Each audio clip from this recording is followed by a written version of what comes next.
Welcome to medieval Europe, where bread wasn't just sustenance, it was a gateway to hell, where women didn't just faint delicately into their embroidered handkerchiefs. They danced until their feet bled, spoke in tongues, and disappeared so completely into madness that witnesses swore they'd become something else entirely, something not quite human. This is the story of ergot, a tiny fungus that turned ordinary grain into a pharmaceutical nightmare and transformed medieval women into what their terrified communities could only describe as ghosts of their former selves. If you enjoy drifting off to sleep with tales of history's most haunting mysteries, hit that like button and subscribe for more cozy chaos. Tell us in the comments where you're listening from and what time it is, because there's something oddly comforting about knowing we're all settling in together to explore the darkest corners of the past. Now dim the lights, get comfortable, and let yourself drift as we step into a world where your daily bread could literally drive you insane, where dancing was a death sentence, and where the line between medicine and madness was drawn in blood and hallucinations. Picture this. You're a medieval woman living in the Rhine Valley in the summer of 1518. The sun beats down mercilessly on Strasbourg's cobbled streets, turning the air thick and oppressive. Crops have failed again. Bread prices have soared beyond reach. Your stomach gnaws with hunger, but you're grateful for any morsel you can find. The church warns constantly of God's wrath. Astrologers mutter about cursed alignments and blood moons. Behind shuttered windows, neighbors whisper about saints and devils, about spirits that can seize your very soul and make your body move against your will. You wake one July morning to the sound of something strange echoing through the narrow streets. Not the usual calls of merchants or the clip-clop of horses, but something rhythmic, desperate, almost inhuman. You peer through your window and freeze. There, in the street below, a woman is dancing. Not the graceful, measured steps of a village celebration, but something wild, frantic, uncontrolled. Her name is Frau Trophäa, and she has been moving without pause since yesterday morning. Her husband pleads with her to stop. Neighbors gather, crossing themselves, murmuring prayers. But Frau Trophäa cannot stop, will not stop. Her feet are swollen and bleeding. Her eyes roll back, showing only whites. She dances as if invisible strings control her limbs, as if something else has taken residence in her body and is pulling her through movements no sane person would choose. By the third day, she collapses in a twitching heap, but only briefly. Dawn breaks, and she's up again, her body jerking and spinning to music only she can hear. The authorities, terrified and baffled, finally intervene. They load her into a wagon and cart her 30 miles away to Saverne, hoping distance will break whatever spell has claimed her. But it's too late. The seed has been planted. The contagion has begun. Within a week, 30 more people have joined the dance. Within a month, the number swells to hundreds. Men, women, children, priests, beggars, merchants, nobles, all seized by the same inexplicable compulsion to move, to writhe, to dance themselves toward death. The civic leaders, in their medieval wisdom, decide the solution is obvious. More dancing. They provide guild halls for the afflicted to gather in, hire musicians to accompany their movements, bring in professional dancers to help guide them. This, they believe, will cure the madness by letting it run its course. Instead, it feeds the fire. The dancing plague spreads like wildfire through a drought-stricken forest. You watch from your window as your neighbors transform before your eyes. The baker's wife, who once sang lullabies to her children, now shrieks and spins in the town square. The blacksmith, whose steady hands once shaped iron, flails helplessly as his body contorts in impossible ways. The young nun from the nearby convent writhes on the ground, foam spilling from her lips as she speaks in languages that sound like nothing earthly. They dance for days, weeks, months. Their feet bleed through their shoes. Their clothes tear and hang in tatters. They speak of visions, of devils, of drowning in seas of blood. Some cry out that they can see demons perched on the cathedral spires, grinning down at them with teeth like broken glass. Others claim angels are commanding them to move, to never stop moving, or face eternal damnation. And then, as suddenly as it began, it ends. September arrives, and the last of the dancers are carried to a mountaintop shrine where priests perform final rites of absolution. The plague burns itself out, leaving behind only memories, mass graves, and a community forever changed by what they witnessed. But Strasbourg wasn't unique. Similar outbreaks had been documented across medieval Europe for centuries. In 1374, thousands danced in agony across Western Germany, the Low Countries, and northeastern France. Chronicles describe people screaming of terrible visions, imploring priests to save their souls as their bodies moved against their will. In 1247, an outbreak in Erfurt left witnesses speechless. In Maastricht, 200 people danced so frantically on a bridge over the Moselle River that it collapsed, drowning them all. The pattern was always the same. It began with one person, usually a woman. The dancing was involuntary, violent, and seemingly endless. Victims reported terrifying hallucinations. They appeared to onlookers as if possessed by something inhuman, and it spread through communities like a plague, consuming rich and poor, young and old, devout and sinful alike. Medieval physicians were baffled. They had no framework for understanding mass psychogenic illness, no concept of ergot poisoning, no knowledge of the tiny fungus that was slowly, systematically destroying minds across Europe. Instead, they turned to the explanations their world provided: divine punishment, demonic possession, witchcraft, the supernatural made manifest in human flesh. Women bore the brunt of these explanations. Medieval theology taught that women were the spiritual descendants of Eve, inherently more susceptible to Satan's influence. When nuns in convents began experiencing similar episodes, writhing and speaking in tongues, claiming to have carnal relations with devils or Christ himself, the Church's response was swift and brutal. These were not medical conditions requiring treatment. These were spiritual failings requiring exorcism, punishment, sometimes death. In 1491, several nuns were reported to be possessed by devilish familiars that compelled them to race around like dogs, jump from trees like birds, or meow and claw their way up tree trunks like cats. Over the next 2 centuries, in convents from Rome to Paris, hundreds of women were plunged into states of frantic delirium. They foamed at the mouth, screamed until their voices gave out, convulsed so violently that it took multiple people to hold them down. The conditions in these convents were perfect breeding grounds for mass hysteria. Many of the nuns had been forced into religious life by their families, trapped in prison-like conditions, compelled to live lives of celibacy, poverty, and unquestioning obedience. The psychological pressure was immense. The isolation was complete. And when one woman finally broke under the strain, others followed, their suggestible minds interpreting their own stress and desperation through the lens of demonic possession. But there was another explanation lurking in the shadows of medieval kitchens, one that wouldn't be understood for centuries. Hidden in the very bread that sustained these communities was a tiny, seemingly harmless fungus, Claviceps purpurea, ergot, a parasitic organism that infected rye crops during wet, humid summers, particularly in the river valleys, where many of these outbreaks occurred. When consumed, ergot produces alkaloids that are chemically similar to LSD. The effects are profound and terrifying. Hallucinations that feel more real than reality itself, convulsions that can last for hours, a burning sensation in the extremities so intense that victims feel as if they're being consumed by invisible flames, muscle spasms that can cause people to writhe and contort in ways that look exactly like dancing.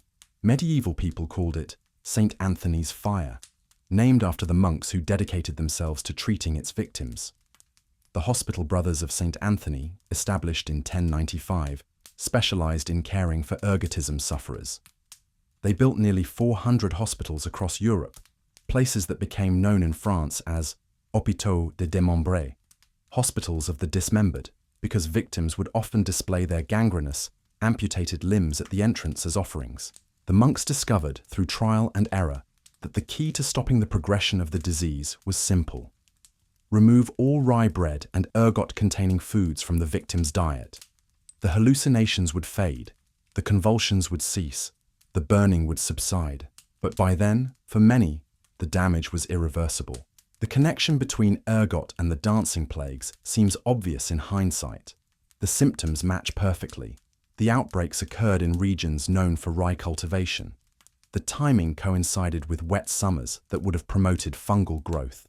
The victims' behavior, their claims of seeing devils and drowning in blood, their involuntary movements that looked like frenzied dancing, all align with what we now know about ergot poisoning. But here's where the story becomes more complex, more haunting. Because while ergot might explain the physical symptoms, it doesn't fully account for the social dynamics of these outbreaks. Why did they spread so rapidly? Why were women disproportionately affected? Why did entire communities become convinced that they were witnessing supernatural phenomena? The answer lies in understanding medieval women's place in society, their vulnerability to both physical and psychological stresses, and the way their communities interpreted unexplained illness through the lens of religious belief and gender bias. Women in medieval Europe existed in a state of perpetual precariousness. They had few legal rights, limited economic opportunities, and were subject to constant surveillance and control by male authority figures. When a woman began displaying symptoms that her community couldn't understand, the explanations available to them were limited and gendered. A man might be seen as afflicted by disease or divine punishment. A woman was more likely to be viewed as possessed, corrupted, or in league with dark forces. This interpretation wasn't just theological, it was social, economic, and political. Women who stepped outside prescribed roles, who displayed too much independence or knowledge, who challenged authority in any way, were already suspect in medieval society. When they began experiencing the terrifying symptoms of ergot poisoning, writhing and speaking incoherently, claiming to see visions, their communities saw confirmation of long-held suspicions. These weren't just sick women. These were women who had somehow crossed the line between the natural and supernatural worlds. The dancing plagues and possession epidemics of medieval Europe weren't just medical mysteries. They were social phenomena that reveal the deep anxieties, prejudices, and power structures of their time.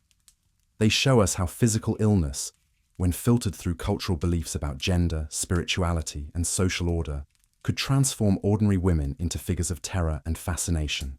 These women became ghosts in the most literal sense. They were no longer fully present in their own bodies, no longer recognized by their communities as the people they once were. The ergot had stripped away their ability to control their movements, their speech, their very sense of reality. But society's response stripped away something even more fundamental, their humanity. They became cautionary tales, evidence of female weakness, proof of the dangers that lurked when women strayed too far from prescribed paths. Their suffering was reinterpreted as moral failing. Their illness became a form of social control, a warning to other women about the consequences of independence, curiosity, or resistance to authority. But they were also something more. They were harbingers of change, living symbols of the tensions and contradictions that would eventually transform medieval society. Their dancing, their visions, their apparent possession by forces beyond human control reflected the deep currents of social upheaval that were reshaping Europe. The dancing plague of 1518 occurred at a time of unprecedented social stress. The region had suffered repeated crop failures, disease outbreaks, and economic instability. Religious authority was being challenged by emerging Protestant movements. Traditional social hierarchies were beginning to crack under pressure from new economic realities. Women, always the most vulnerable members of society, bore the brunt of these pressures. When Frau Trophäa began dancing in the streets of Strasbourg that July morning, she wasn't just experiencing the effects of ergot poisoning. She was embodying the collective anxiety, frustration, and desperation of an entire community. Her dance was a physical manifestation of social breakdown, a body in rebellion against forces it couldn't understand or control. And when hundreds of others joined her, when the plague spread through every level of society, it became something unprecedented in medieval Europe. A mass expression of dissent, a collective breakdown of social order, a community-wide rejection of the constraints and expectations that had kept people in their prescribed places for centuries. The authorities' response, providing musicians and professional dancers, reveals their complete inability to comprehend what they were witnessing. They interpreted the outbreak through familiar frameworks of celebration and ritual, missing entirely the revolutionary potential of what was unfolding. They were watching their society literally dance itself to pieces, but they couldn't see beyond their own cultural assumptions to understand what it meant. When the dancing finally stopped, when the last convulsing body was carried away to that mountaintop shrine, the silence that followed wasn't peaceful. It was the silence of a community that had witnessed something it could never fully explain, never fully forget. The cobblestones where Frau Trophäa had first begun her fatal waltz were scrubbed clean, but the stains seemed to linger in ways that went deeper than blood and sweat. You see, ergot didn't just poison individual bodies, it poisoned the very fabric of medieval society, exposing fractures that had been carefully hidden beneath layers of religious doctrine and social convention. Because, while the men of Strasbourg stood watching, crossing themselves and muttering about divine punishment, it was the women who were dancing. It was the women who were screaming. It was the women who were disappearing into something that looked like madness but felt, to those experiencing it, like the only honest response to an impossible world. And this pattern repeated itself across Europe, century after century. In the nunneries of France, where young women forced into religious life by families who saw them as economic burdens rather than daughters, found themselves trapped in stone cells, their bodies rebelling in ways their voices never could. They would begin with trembling, just a slight shake of the hands during morning prayers. Then the shaking would spread, consuming their entire bodies until they writhed on cold chapel floors, their white habits stained with foam and tears. The Mother Superior would call for exorcists, convinced that demons had infiltrated her sacred space. The priests would arrive with holy water and iron crosses, ready to battle supernatural forces. But what they were really witnessing was something far more complex and heartbreaking. These were women whose minds had snapped under the pressure of lives they never chose, whose bodies were expressing what their souls could never say aloud. The ergot in their daily bread simply provided the chemical trigger for explosions that had been building for years. One particularly chilling account comes from a convent near Lyon in 1482. Sister Marie, a young woman who had been forced to take vows at 14 to avoid a marriage to a much older merchant, began experiencing what the chronicles delicately called spiritual disturbances. She would wake screaming, claiming that invisible hands were touching her in ways that made her skin crawl. During Mass, she would suddenly leap to her feet and begin speaking in a voice that sounded nothing like her own, using words that made the other sisters blush and cross themselves frantically. The Mother Superior tried everything: fasting to purge the demons from her body, cold water baths at midnight to shock her system back to righteousness, binding her hands during sleep to prevent her from what they assumed was self-inflicted sin. But nothing worked. If anything, the restrictions made her episodes more violent, more disturbing. Then other sisters began showing similar symptoms.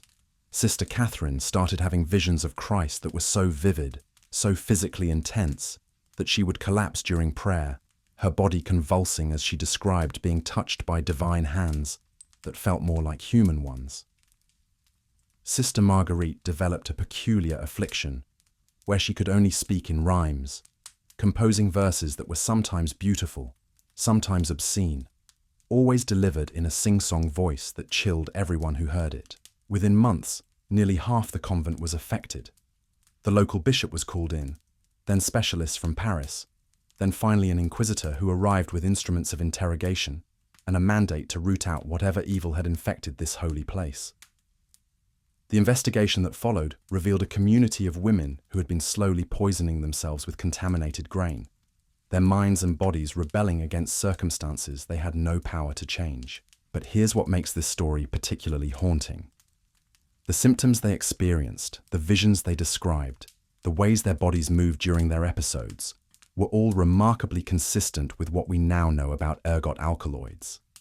The burning sensations they reported, the The visual hallucinations, the muscle spasms that looked like dancing or seizures, the altered states of consciousness that made them seem like different people entirely.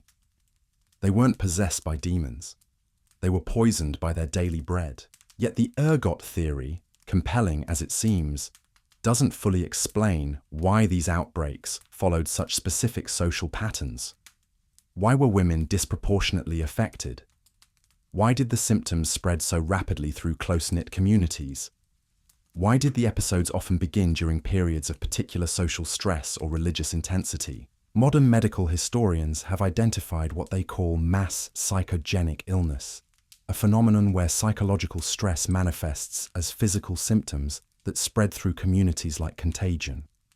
It's a well-documented occurrence that happens when groups of people, particularly those in high-stress environments with rigid social hierarchies, collectively experience symptoms that have no identifiable organic cause. But calling it mass hysteria, as many scholars do, somehow diminishes what these women were experiencing. It suggests their suffering wasn't real, that their symptoms were somehow imaginary or self-inflicted. The truth is more complex and more tragic. These women were caught in a perfect storm of chemical poisoning and social oppression, their minds and bodies responding to toxins, while their communities interpreted their suffering through lenses of religious fear and gender prejudice. Consider the case of the meowing nuns, an incident so bizarre it sounds like medieval fiction, but was documented by multiple reliable sources. In a French convent whose name has been lost to history, a young sister began making soft mewing sounds during evening prayers. At first, the other nuns assumed she was ill, perhaps developing a throat ailment that was affecting her voice. But the mewing continued, growing louder and more persistent. Soon, she was making the sounds constantly, during meals, during work, even during sleep. The Mother Superior was horrified, not just because of the disruption, but because cats were associated with the devil in medieval Christian theology. A mewing nun was, quite literally, channeling demonic energy into sacred space. Within days, other sisters began mewing too. Not occasionally or quietly, but in full-throated choruses that could be heard throughout the convent and beyond its walls. The sound was described by witnesses as otherworldly, not quite human, but not quite animal either.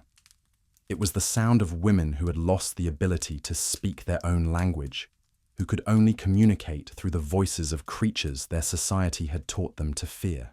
The local community was terrified. Neighbors complained about the cacophony, particularly because it occurred at regular intervals throughout the day, as if the nuns were following some unholy schedule. Priests were called in to perform exorcisms, but the mewing continued. Holy water was sprinkled throughout the convent, but still the sisters mewed. Finally, in desperation, local authorities called in soldiers. Armed men entered the sacred space and, on orders from both civic and religious leaders, began whipping the nuns until they stopped making noise. The brutality of this response reveals everything about how medieval society viewed women who stepped outside prescribed behaviors, even when that stepping was clearly involuntary and likely medical in origin. The mewing stopped, but at what cost? Several of the sisters died from their injuries. Others left the convent entirely, abandoning religious life rather than risk further punishment. And the ones who remained lived under a cloud of suspicion and fear, their community forever marked by the memory of what had happened within its walls. These weren't isolated incidents. Similar outbreaks occurred throughout medieval Europe, always following predictable patterns. A community under stress, usually involving women in restrictive circumstances. Consumption of grain that had likely been contaminated with ergot. Initial symptoms that appeared supernatural or demonic to contemporary observers. Rapid spread through close-knit groups. Brutal responses from authorities who interpreted illness as moral failing or supernatural corruption. But perhaps the most tragic aspect of these outbreaks wasn't the physical suffering they caused, though that was certainly severe. It was the way they were used to reinforce existing power structures and justify the oppression of women. Each episode became evidence that women were inherently unstable, inherently susceptible to evil influences, inherently dangerous when not properly controlled by male authority. The dancing plague of Strasbourg, the possession epidemics in convents, the various outbreaks of mass hysteria that swept through medieval Europe, they all served the same social function. They provided dramatic, visible proof that women needed to be watched, controlled, and contained. They justified the very systems that had created the conditions for these outbreaks in the first place. And so the cycle perpetuated itself. Women were confined to increasingly restrictive roles, which increased their psychological stress, which made them more susceptible to both ergot poisoning and mass psychogenic episodes, which was then interpreted as evidence that they needed even more restriction and control. The ergot fungus was just the chemical catalyst. The real poison was a social system that treated half the population as inherently defective, inherently dangerous, inherently less than fully human. The dancing, the convulsions, the apparent possessions, they were symptoms of a sick society, not just sick individuals. But these women, in their moments of chemical-induced transcendence, also represented something revolutionary. They were breaking free, even temporarily, from the constraints that bound them. Their bodies were rejecting the roles society had assigned them, expressing through movement and sound and vision what their conscious minds could never safely articulate. When Frau Trophäa danced in the streets of Strasbourg, she wasn't just experiencing ergot poisoning. She was embodying centuries of female rage, frustration, and desperate longing for freedom. Her dance was a rebellion written in blood and sweat, a protest performance that spoke louder than any words could have. And when hundreds joined her, when the plague spread through every level of society, it became something unprecedented. A mass rejection of social order, a community-wide breakdown of the hierarchies and expectations that kept everyone in their prescribed places.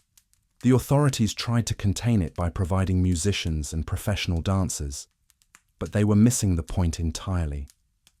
This wasn't entertainment. This was revolution. The women of medieval Europe didn't have political movements or legal rights or economic independence, but they had their bodies, and sometimes, when those bodies were poisoned by ergot-contaminated grain, they found ways to use them as weapons against the systems that oppressed them. Their dancing was defiance, their visions were prophecy, their apparent madness was the sanest possible response to an insane world. And in the end, that might be the most haunting aspect of this entire story. These women, these ghosts of medieval Europe, weren't just victims of accidental poisoning. They were casualties of a war between individual humanity and social control, between the desire for freedom and the demand for conformity, between what bodies wanted to do and what societies insisted they must do. The ergot simply revealed the battle lines that had always been there, written in the very structure of medieval society. And when it did, the results were so terrifying, so threatening to established order, that they had to be explained away as supernatural phenomena rather than acknowledged as the natural consequences of systematic oppression. The ergot revealed something else too, something that would haunt medieval Europe long after the last dancer collapsed in exhaustion. It showed that the line between medicine and poison, between healing and harm, between salvation and damnation, was thinner than anyone wanted to admit. Because the same monks who treated ergot poisoning, who built those hospitals of the dismembered, who discovered that removing rye from victims' diets could stop the progression of St. Anthony's fire, they were also the ones prescribing ergot-based remedies for other ailments. You see, ergot wasn't just a poison, it was also a medicine. Medieval physicians had learned that small doses could stop hemorrhaging during childbirth, could ease the pain of migraine headaches, could even induce labor when pregnancies went too long. The same alkaloids that caused terrifying hallucinations and gangrenous limbs could also save lives when used carefully, precisely, in tiny amounts that walked the razor's edge between cure and catastrophe. But precision was a luxury medieval medicine couldn't afford. There were no standardized doses, no quality control, no understanding of the complex chemistry involved. A midwife treating a difficult birth might give a woman just enough ergot to stop dangerous bleeding, or she might accidentally administer a dose that sent her patient spiraling into a nightmare of visions and convulsions. The difference between healing and horror was measured in grains of powder so small they could barely be seen. Women walked a tightrope between life and death. San. This uncertainty created a shadow world of medical practice, rarity and madness with every treatment. When a woman in labor was given ergot to speed her delivery, her family held their breath, watching for signs that the medicine was working or that their loved one was about to disappear into the same terrifying realm that had claimed the dancing plague victims. Sometimes the signs were subtle. A glassy look in her eyes during contractions, complaints about burning sensations that had nothing to do with the pain of childbirth, moments where she seemed to be listening to voices no one else could hear. The midwife would adjust the dose, pray to St. Margaret for guidance, and hope that whatever invisible scales governed life and death would tip toward mercy rather than madness. Other times, the signs were unmistakable. The laboring woman would suddenly arch her back and begin speaking in tongues, her voice changing pitch and timbre until it sounded like someone else entirely. She might claim to see angels hovering over her birthing bed, or demons crouching in the corners of the room, or her own deceased mother reaching out to pull her into the afterlife. The ergot meant to save her life was instead stealing her mind, one hallucination at a time. These incidents were rarely recorded in official medical texts, but they lived on in whispered stories passed between midwives, in the collective memory of women who had witnessed births that went wrong in ways that defied explanation. They created a folklore of female medical experience that was equal parts healing wisdom and horror story, where every remedy carried the potential for miraculous cure or catastrophic transformation.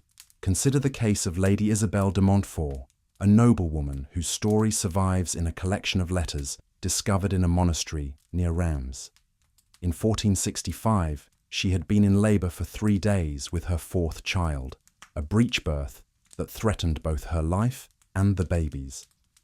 The court physician, trained in Paris and considered one of the finest medical minds in the region, prescribed a series of ergot preparations to strengthen her contractions and speed the delivery. The first dose seemed to work perfectly. Lady Isabel's labor progressed rapidly, and within hours she had delivered a healthy son. But something was wrong.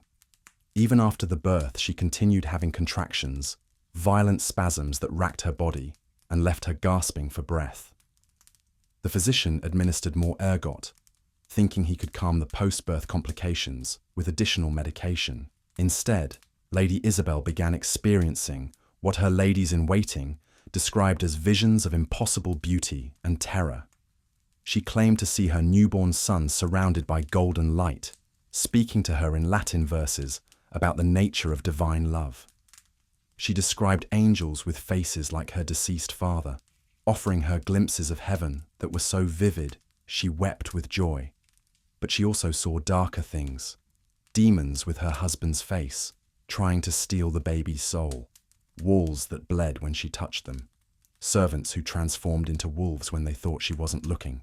For 3 weeks, Lady Isabel existed in this liminal space between life and death, sanity and madness, experiencing visions that were sometimes transcendent, sometimes terrifying, always absolutely real to her.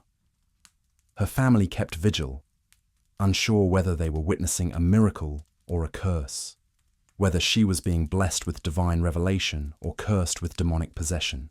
The physician, horrified by what his treatment had unleashed, consulted every text he possessed, wrote to colleagues across Europe, even brought in an exorcist when medical remedies proved useless. Nothing worked. Lady Isabel remained trapped in her ergot-induced alternate reality, caring for her newborn with hands that trembled from constant hallucinations, speaking to visitors who sometimes existed only in her poisoned mind. The story might have ended there. Another tragedy of medieval medicine's dangerous imprecision, except for an intervention that reveals something profound about women's networks of care and knowledge. Lady Isabel's wet nurse, a peasant woman named Margot, who had nursed children for 30 years, recognized something in her mistress's symptoms. She had seen similar cases before in village women who had been given ergot by midwives who didn't understand the proper dosages. Margot's solution was elegantly simple. She stopped all ergot-based medications immediately and began feeding Lady Isabel a diet of fresh foods that contained no rye, no grain that might harbour the fungus. She prepared broths made from carefully selected herbs, administered teas that would help flush the alkaloids from her mistress's system, and most importantly, provided constant, gentle care that treated Lady Isabel as a poisoning victim rather than a woman possessed. Slowly, over the course of several months, Lady Isabel's visions faded. The trembling in her hands subsided. The terrifying hallucinations that had transformed her elegant chambers into landscapes of horror gradually gave way to normal perception.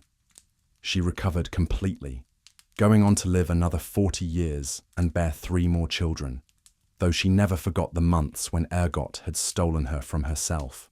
But Margot's intervention reveals something crucial about medieval women's medical knowledge. While male physicians were trained in university theories about humours and theological explanations for illness, women like Margot possessed practical, experiential wisdom about the effects of various substances on the human body. They understood, through generations of careful observation, which plants were safe and which were dangerous, which remedies worked and which could transform healing into horror. This knowledge existed in an underground network of midwives, wet nurses, herbalists, and wise women who shared information through informal channels that bypassed official medical authorities. They developed their own understanding of ergot's dual nature, learning to recognize the early signs of poisoning, developing antidotes and treatments that worked where university-trained physicians failed. But this same knowledge made them dangerous in the eyes of male authorities, both medical and religious.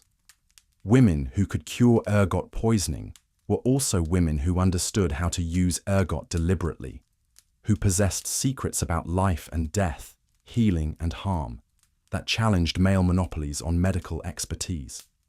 They were walking the same fine line between medicine and witchcraft that had claimed so many of their sisters.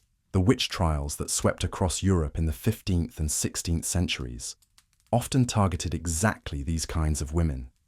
Midwives who knew too much about difficult births, herbalists who could cure mysterious ailments, wise women whose treatments worked when official medicine failed. The same knowledge that allowed Margot to save Lady Isabel could have easily gotten her burned at the stake if the wrong person had decided her success was evidence of supernatural influence rather than medical skill. Because ergot's effects were so dramatic, so visually similar to what contemporary observers expected from demonic possession, women who understood how to manipulate those effects were automatically suspect.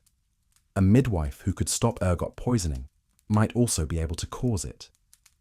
A wise woman who knew which herbs countered the fungus's alkaloids might also know how to concentrate those alkaloids into more potent preparations.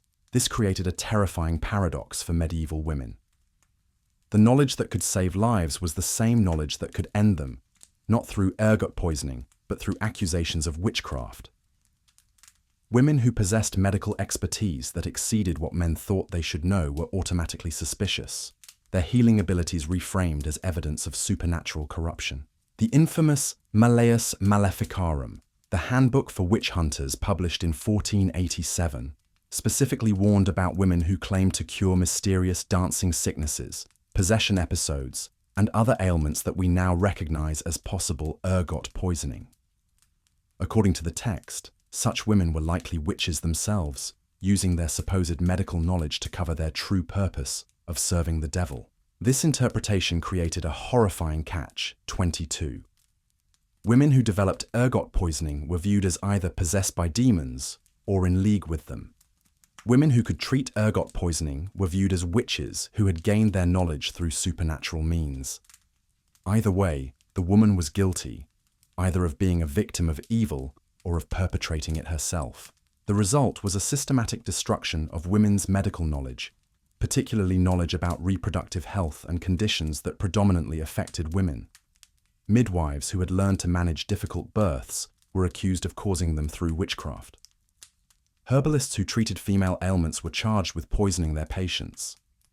Wise women whose remedies worked were condemned for their very effectiveness. This persecution had profound effects on how ergot poisoning was understood and treated. As women's medical knowledge was driven underground, or eliminated entirely, understanding of the fungus's effects became increasingly fragmented and inaccurate. Male physicians, trained in theoretical frameworks that emphasize supernatural rather than natural explanations for unusual symptoms, were less likely to recognize ergotism when they encountered it. The dancing plagues and possession epidemics continued partly because the people most likely to understand their true cause had been silenced, exiled, or executed. The women who might have recognized the connection between contaminated grain and mass hysteria, who might have developed effective treatments, who might have prevented future outbreaks, were no longer available to share their knowledge. Instead, communities continued to interpret these episodes through religious and supernatural lenses, seeing evidence of divine punishment or demonic influence where medical intervention might have been more appropriate. The cycle of ergot poisoning, social panic, and violent suppression continued because the medical wisdom that could have broken it had been systematically destroyed. But even in this context of persecution and suppression, some women found ways to preserve and transmit their knowledge. They developed coded languages for discussing dangerous remedies, created secret networks for sharing information, embedded medical wisdom in seemingly innocent activities like cooking, gardening, and childcare. A recipe for bread might include specific instructions about grain selection that were actually warnings about ergot contamination. A lullaby might contain verses that taught young girls about the symptoms of St. Anthony's fire. A prayer might include requests for protection that were really reminders about which herbs could counteract fungal poisoning.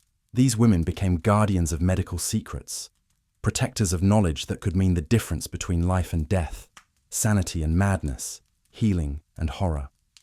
They carried their wisdom like contraband, sharing it carefully, selectively, always aware that discovery could mean not just their own death, but the loss of information that might save future generations. The irony is that while these women were being persecuted as witches for their medical knowledge, the real source of the supernatural phenomena they were accused of causing was hiding in plain sight. The ergot fungus, growing on grain in fields across Europe, was the true author of the dancing plagues, the possession epidemics, the mass hysteria that terrorized medieval communities. But ergot was invisible to contemporary observers, a microscopic threat that operated through natural rather than supernatural mechanisms. It was easier to blame women, to see malevolent intent in female knowledge, to interpret medical expertise as evidence of demonic collaboration, than to acknowledge that the bread sustaining their communities might also be destroying their minds. This blindness to natural causes, while obsessing over supernatural explanations, reveals something fundamental about medieval approaches to women's bodies and experiences. Female suffering was automatically interpreted through moral and spiritual frameworks rather than medical ones. When women displayed symptoms that men didn't understand, the explanation was invariably that they had somehow brought the condition upon themselves through spiritual weakness, moral failing, or supernatural corruption. The ergot-poisoned women of medieval Europe became symbols of everything their societies feared about female nature. Their uncontrolled movements suggested sexual impropriety. Their visions and prophetic utterances threatened male religious authority. Their apparent immunity to conventional medical treatment implied that they possessed knowledge or power that exceeded what women should rightfully have. And so they were transformed, in the collective imagination of their communities, from poisoning victims into supernatural threats. They became ghosts, not just because the ergot altered their consciousness and behavior, but because their societies erased their humanity, replacing their individual identities with archetypal fears about feminine danger and corruption. The dancing woman in the street was no longer Frau Trophäa, a specific person with a particular history and set of circumstances. She became the dancing woman, a cautionary tale about what happened when female bodies escaped male control. The convulsing nun was no longer Sister Catherine, an individual struggling with unwanted religious vows and accidental poisoning. She became the possessed woman, evidence of female spiritual weakness and susceptibility to evil. This transformation from person to symbol, from individual to archetype, was perhaps the cruelest effect of ergot poisoning in medieval Europe. The fungus didn't just steal women's minds and bodies, It provided the justification for stealing their identities, their agency, their very recognition as fully human beings, deserving of medical care, rather than moral judgment. But the women themselves, even in their ergot-altered states, sometimes seemed to understand what was happening to them. The visions they reported, the words they spoke during their episodes, often contained remarkably accurate observations about their social circumstances, their limited options, their desperate need for freedom from systems that treated them as property rather than people. When the dancing plague victims cried out about drowning in seas of blood, they might have been hallucinating, but they were also describing the reality of women's lives in medieval Europe, where death in childbirth was common, where domestic violence was accepted, where female bodies were viewed primarily as vessels for male pleasure and reproductive purposes. When the possessed nuns claimed to have intimate relationships with Christ, they might have been experiencing religiously themed delusions, but they were also expressing desires for spiritual agency and sexual autonomy that their real lives denied them. Their supposed conversations with divine figures were often the only context in which they could speak their own thoughts, express their own desires, claim their own spiritual authority. The ergot, in other words, didn't just create random hallucinations. It amplified and distorted thoughts and feelings that were already present, giving women permission to express things they could never safely say, while fully conscious and socially compliant. Their poisoned minds became vehicles for truths their sober selves could never voice. This is why the ergot theory, while compelling, doesn't fully explain the social dynamics of medieval dancing plagues and possession epidemics. The fungus provided the chemical trigger, but the content of the episodes reflected deeper social tensions and individual psychological struggles that would have existed with or without ergot contamination. The women of medieval Europe were already dancing, metaphorically speaking, to rhythms they couldn't control, trapped in lives that demanded constant performance of roles they hadn't chosen. The ergot simply made their internal choreography visible, transforming private struggles into public spectacles that their communities could no longer ignore. And when those communities responded with violence, with exorcism, with accusations of witchcraft and demonic possession, they were really responding to the threat of female autonomy, the possibility that women might claim the right to move through the world according to their own desires rather than social expectations. The ergot-poisoned women of medieval Europe were ghosts, not just because the fungus altered their consciousness, but because they represented everything their societies wanted to forget about female experience, female knowledge, female power. They were living reminders that women possessed inner lives, spiritual agency, and medical wisdom that exceeded what patriarchal systems were willing to acknowledge. Their dancing was rebellion. Their visions were prophecy. Their apparent madness was clarity about the true insanity of a world that treated half its population as inherently defective and dangerous. And their transformation into supernatural threats was really society's way of avoiding the implications of their very human suffering and resistance. The ergot simply made visible what had always been there, lurking beneath the surface of medieval social order, like a fungus growing in the dark, waiting for the right conditions to emerge and transform everything it touched. And when it did emerge, when it finally revealed itself through the bodies and minds of Europe's most vulnerable women, the results were so threatening to established power that they had to be explained away as supernatural phenomena rather than acknowledged as the natural consequences of systematic oppression and accidental poisoning. The dancing plagues ended, but the conditions that made them possible persisted. The ergot was eventually identified and controlled, but the social structures that made women particularly vulnerable to both fungal poisoning and supernatural interpretation of their suffering continued for centuries. The ghosts of medieval Europe weren't just created by a microscopic parasite growing on grain. They were created by human systems that refused to see women as fully human, fully deserving of medical care, fully capable of knowledge and agency. And in that sense, the story of ergot and medieval women isn't just a historical curiosity.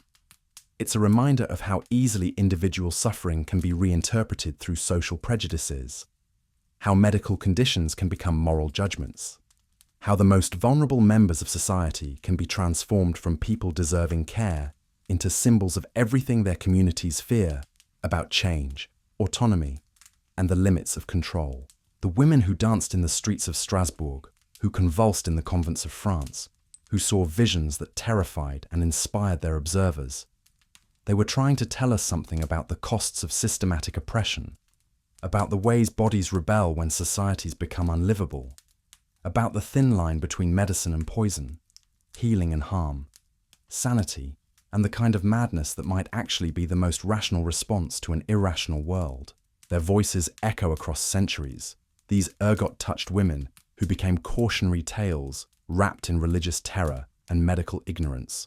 But to understand their true story, we need to follow the fungus itself, trace its journey from innocent grain to chemical catalyst for social revolution.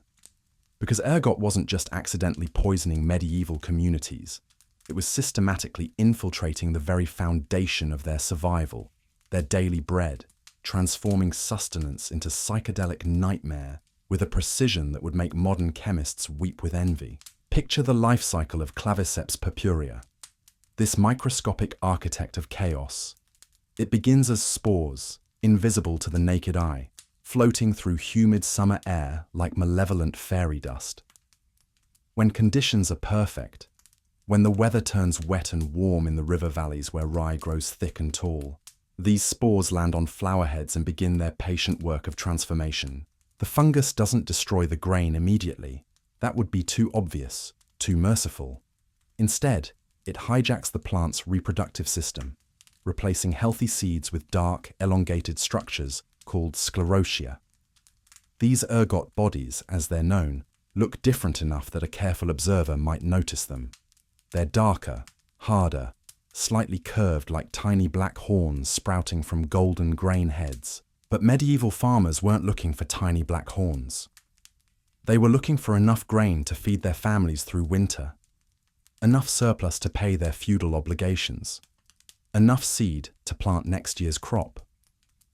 When harvest time came, ergot-infected rye was gathered alongside healthy grain, threshed together, stored together, ground together into flour that would become the bread sustaining entire communities. The concentration of ergot alkaloids in contaminated flour varied wildly, depending on how much infected grain made it into the final product. Some loaves contained barely detectable amounts, enough to cause mild symptoms that might be dismissed as indigestion or seasonal melancholy. Others were loaded with enough ergot to send entire families spiraling into collective madness, their shared meals becoming inadvertent group therapy sessions with hallucinogenic facilitators. This randomness was part of what made ergot poisoning so terrifying to medieval observers. The same bakery might produce perfectly safe bread for months, then suddenly deliver loaves that transformed customers into writhing, vision-seeing creatures who spoke in tongues and claimed to commune with supernatural entities. There was no pattern medieval minds could recognize, no obvious cause they could identify and avoid. The symptoms themselves unfolded in stages, like acts in a particularly twisted theatrical performance. First came the physical effects, the burning sensations that gave St. Anthony's fire its name. Victims would complain that their hands and feet felt like they were being held over open flames, that invisible needles were stabbing their extremities, that their skin was crawling with insects that existed only in their poisoned nervous systems. Then came the vascular effects, as ergot alkaloids constricted blood vessels with pharmaceutical precision. Fingers and toes would turn white, then blue, then black as circulation shut down completely. In severe cases, gangrenous limbs would literally fall off, leaving victims alive but permanently maimed, their bodies bearing witness to the fungus's terrible power to transform living flesh into dead tissue. But the psychological effects were what truly terrified medieval communities. As ergot alkaloids crossed the blood-brain barrier, they began interfering with neurotransmitter systems in ways that wouldn't be understood for centuries. Serotonin receptors, the brain's mood regulators, became hijacked by chemical compounds that looked just similar enough to natural neurotransmitters to fool the system while being just different enough to cause chaos. The hallucinations that resulted weren't random. They were shaped by the cultural context of the people experiencing them, filtered through medieval worldviews that interpreted every unusual phenomenon through religious and supernatural lenses. A peasant woman might see demons with the faces of tax collectors demanding payment in blood rather than grain. A nun might experience visions of Christ that were simultaneously spiritual ecstasy and sexual awakening, her repressed desires manifesting as divine visitation. These weren't generic drug experiences. They were culturally specific psychological events that reflected the deepest fears, desires, and conflicts of medieval society. The ergot didn't create these anxieties. It simply removed the mental barriers that normally kept them contained within acceptable social boundaries. Consider the case of the Ursuline nuns of Laudun, whose story has become legendary in the annals of mass hysteria. In 1632, several sisters in this French convent began experiencing what they described as demonic possession. They would writhe on the chapel floor during morning prayers, their bodies contorting in ways that defied normal human flexibility. They spoke in languages they claimed not to know, uttered blasphemies that shocked even the most worldly observers, and displayed knowledge about parishioners' private sins that seemed impossible for cloistered nuns to possess. The Mother Superior, Sister Jeanne des Anges, became the most dramatic case. During her episodes, she would arch her back so severely that her head nearly touched her heels, a position that should have broken her spine, but somehow didn't. Her voice would change completely, becoming deep and guttural, speaking in what witnesses swore was perfect Latin despite her limited education. She would reveal intimate details about the sexual practices of local priests, information that a sheltered nun should never have known. The church's response was swift and brutal. They brought in exorcists, tortured suspected witches, eventually burned several people at the stake, including a priest named Urbain Grandier, who was accused of seducing the nuns into demonic pacts through supernatural means. The entire episode became a showcase for Counter-Reformation authority, a demonstration of the Church's power to battle supernatural evil wherever it manifested. But modern analysis of the Laudun possessions reveals patterns consistent with ergot poisoning combined with mass hysteria. The convent was located in a region known for rye cultivation. The symptoms began during a particularly wet summer that would have promoted fungal growth. The nuns' behaviors, while shocking to contemporary observers, align remarkably well with documented effects of ergot alkaloids on human consciousness and motor control. More tellingly, the knowledge Sister Jeanne displayed during her possessions wasn't actually supernatural. It was information that a woman with her intelligence could have gathered through careful observation and gossip networks that male authorities never suspected existed. Medieval convents weren't as isolated as their official rules suggested. Nuns received visitors, heard confessions, participated in community activities that gave them access to far more worldly knowledge than their vows of seclusion implied. The ergot simply removed her inhibitions about revealing what she knew, transforming an intelligent woman forced into unwanted religious life into a vessel for expressing everything she had observed, resented, and desired during years of enforced silence. Her possessions were performances, but they were also acts of rebellion, ways of speaking truths about clerical corruption and male hypocrisy that would have been impossible to voice while fully conscious and socially compliant. This pattern repeated itself across Europe, wherever ergot-contaminated grain intersected with communities of women living under extreme social pressure. The fungus didn't create their grievances. It simply provided a chemical permission slip for expressing them in ways that couldn't be dismissed as mere female hysteria or moral failing. Because when a woman claimed to be possessed by demons, when she spoke in tongues and revealed hidden truths about community leaders, she was temporarily protected by supernatural interpretation of her behavior.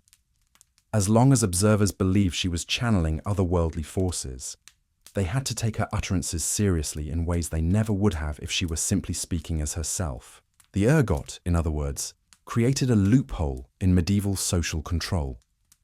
Women who could never safely criticize male authority while sober could do so while apparently possessed, their criticism protected by the assumption that they were merely vessels for supernatural communication, rather than autonomous agents expressing their own thoughts and observations.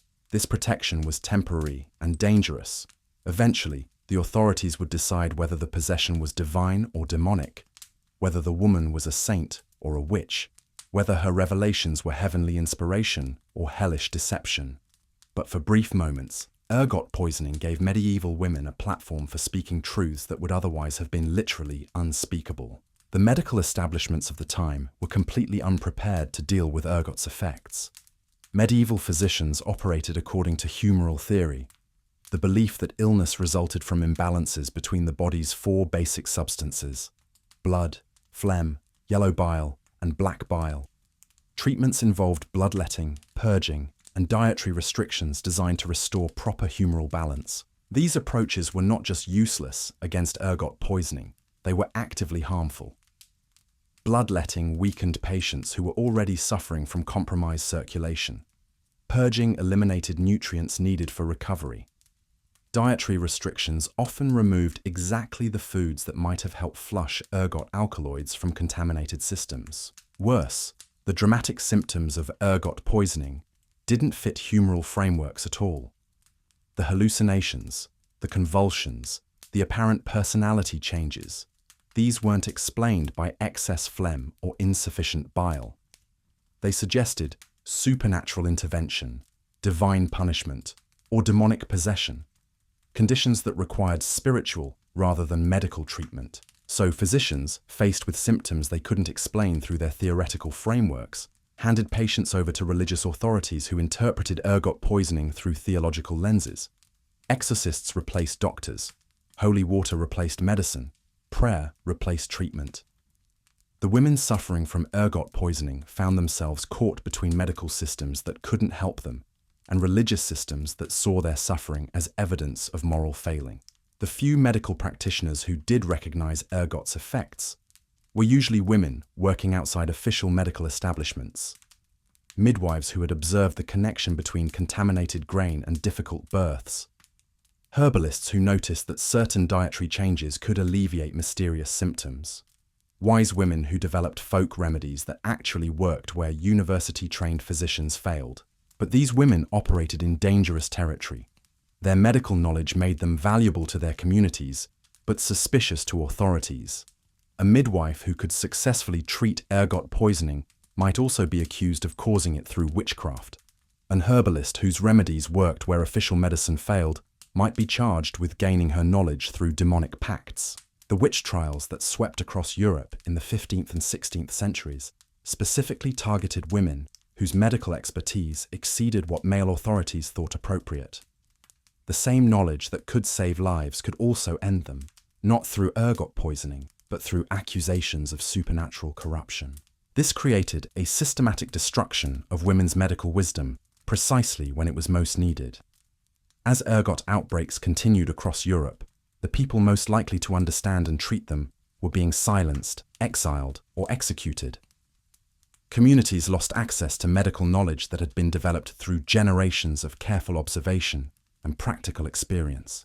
The result was that ergot poisoning continued to be interpreted through supernatural frameworks long after natural explanations became available. Dancing plagues were seen as divine punishment rather than fungal contamination. Possession epidemics were viewed as demonic influence rather than accidental poisoning. Mass hysteria was understood as spiritual warfare rather than social psychology, combined with chemical toxicity.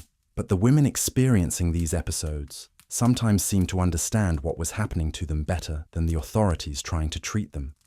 Their ravings, dismissed as meaningless babble by contemporary observers, often contained remarkably accurate descriptions of their symptoms, their social circumstances, and their desperate need for medical rather than spiritual intervention.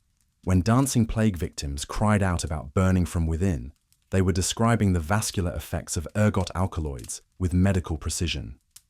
When possessed nuns spoke about being invaded by foreign substances, they were accurately characterizing the experience of having their brain chemistry hijacked by fungal toxins. When hysterical women claimed their bodies were no longer their own, they were reporting the dissociative effects of ergot poisoning with clinical accuracy. Their communities heard these descriptions as evidence of supernatural influence, but the women themselves were providing detailed medical testimony about the effects of accidental drug ingestion. They were unwitting research subjects in history's largest uncontrolled experiment with psychoactive substances, and their reports, filtered through the interpretive frameworks of their time, constitute some of the earliest documentation of hallucinogenic drug effects on human consciousness. The tragedy is that this information was dismissed, reinterpreted, or suppressed rather than studied and understood. Medieval Europe possessed detailed first-hand accounts of ergot alkaloid effects on human physiology and psychology, but these accounts were buried beneath layers of supernatural interpretation and gender prejudice that prevented their scientific value from being recognized. Instead of advancing medical understanding of fungal toxicity, ergot outbreaks became pretexts for reinforcing existing social hierarchies and justifying the persecution of women whose knowledge threatened male authority.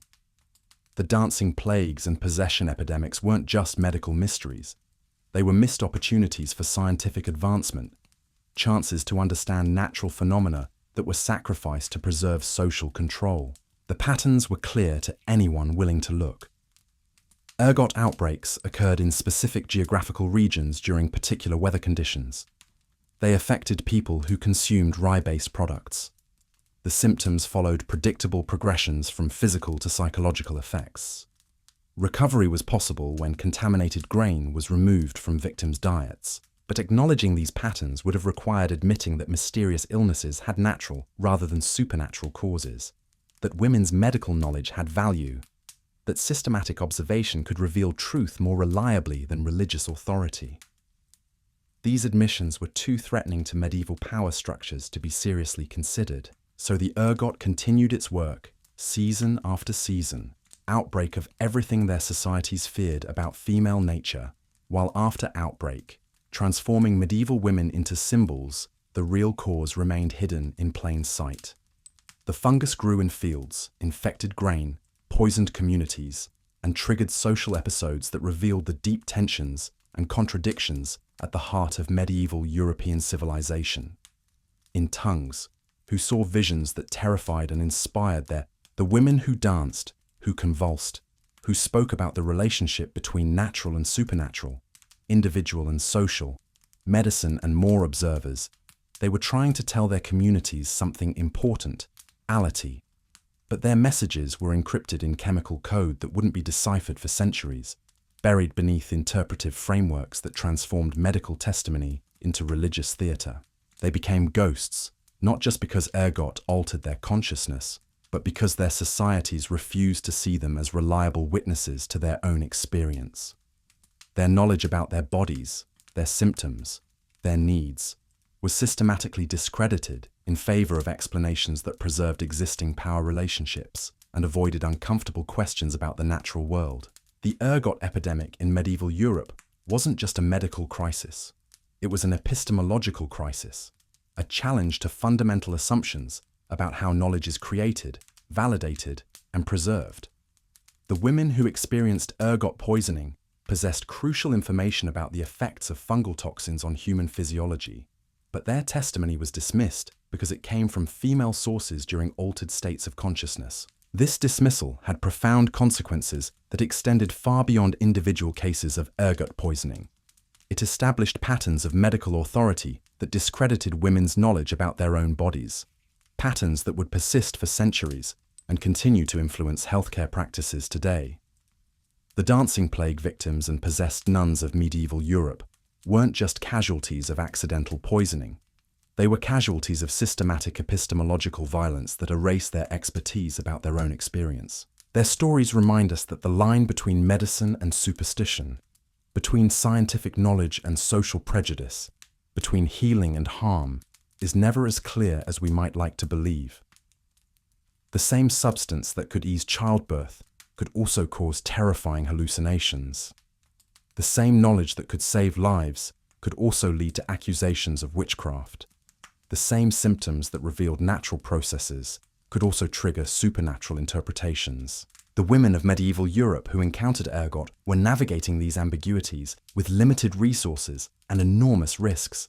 They were trying to survive in a world where their bodies were not their own, where their knowledge was not valued, where their suffering was interpreted through frameworks that denied their humanity and agency. Some found ways to resist, to preserve and transmit their understanding despite the dangers.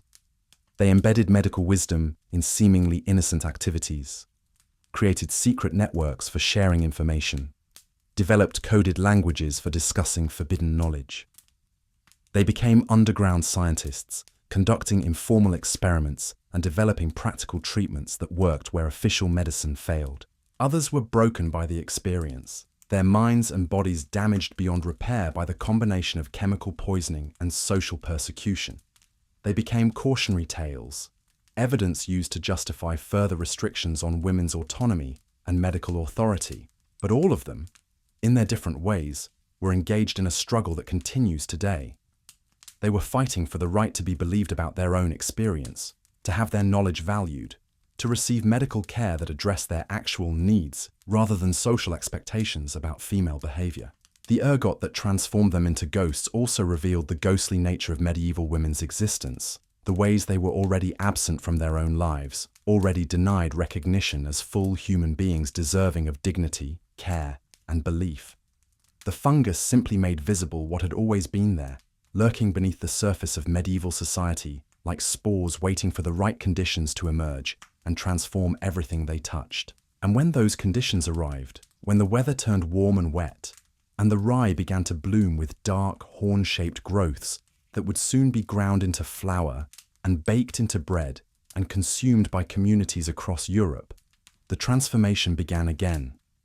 Woman by woman, outbreak by outbreak, century by century, the cycle continued, each episode adding to the folklore of female madness and supernatural corruption that would shape European attitudes toward women's bodies and minds for generations to come. The ghosts of medieval Europe weren't just created by a microscopic parasite. They were created by human systems that preferred supernatural explanations to natural ones, that valued male authority over female knowledge, that chose social control over scientific understanding. The ergot was just the catalyst. The real poison was a civilization that had forgotten how to listen to half its population, how to see women as fully human, how to value knowledge regardless of its source. But the most haunting aspect of these ergot outbreaks wasn't the individual suffering they caused, though that was certainly severe. It was the way they revealed the fundamental fragility of medieval society's most basic assumptions about reality, authority, and truth.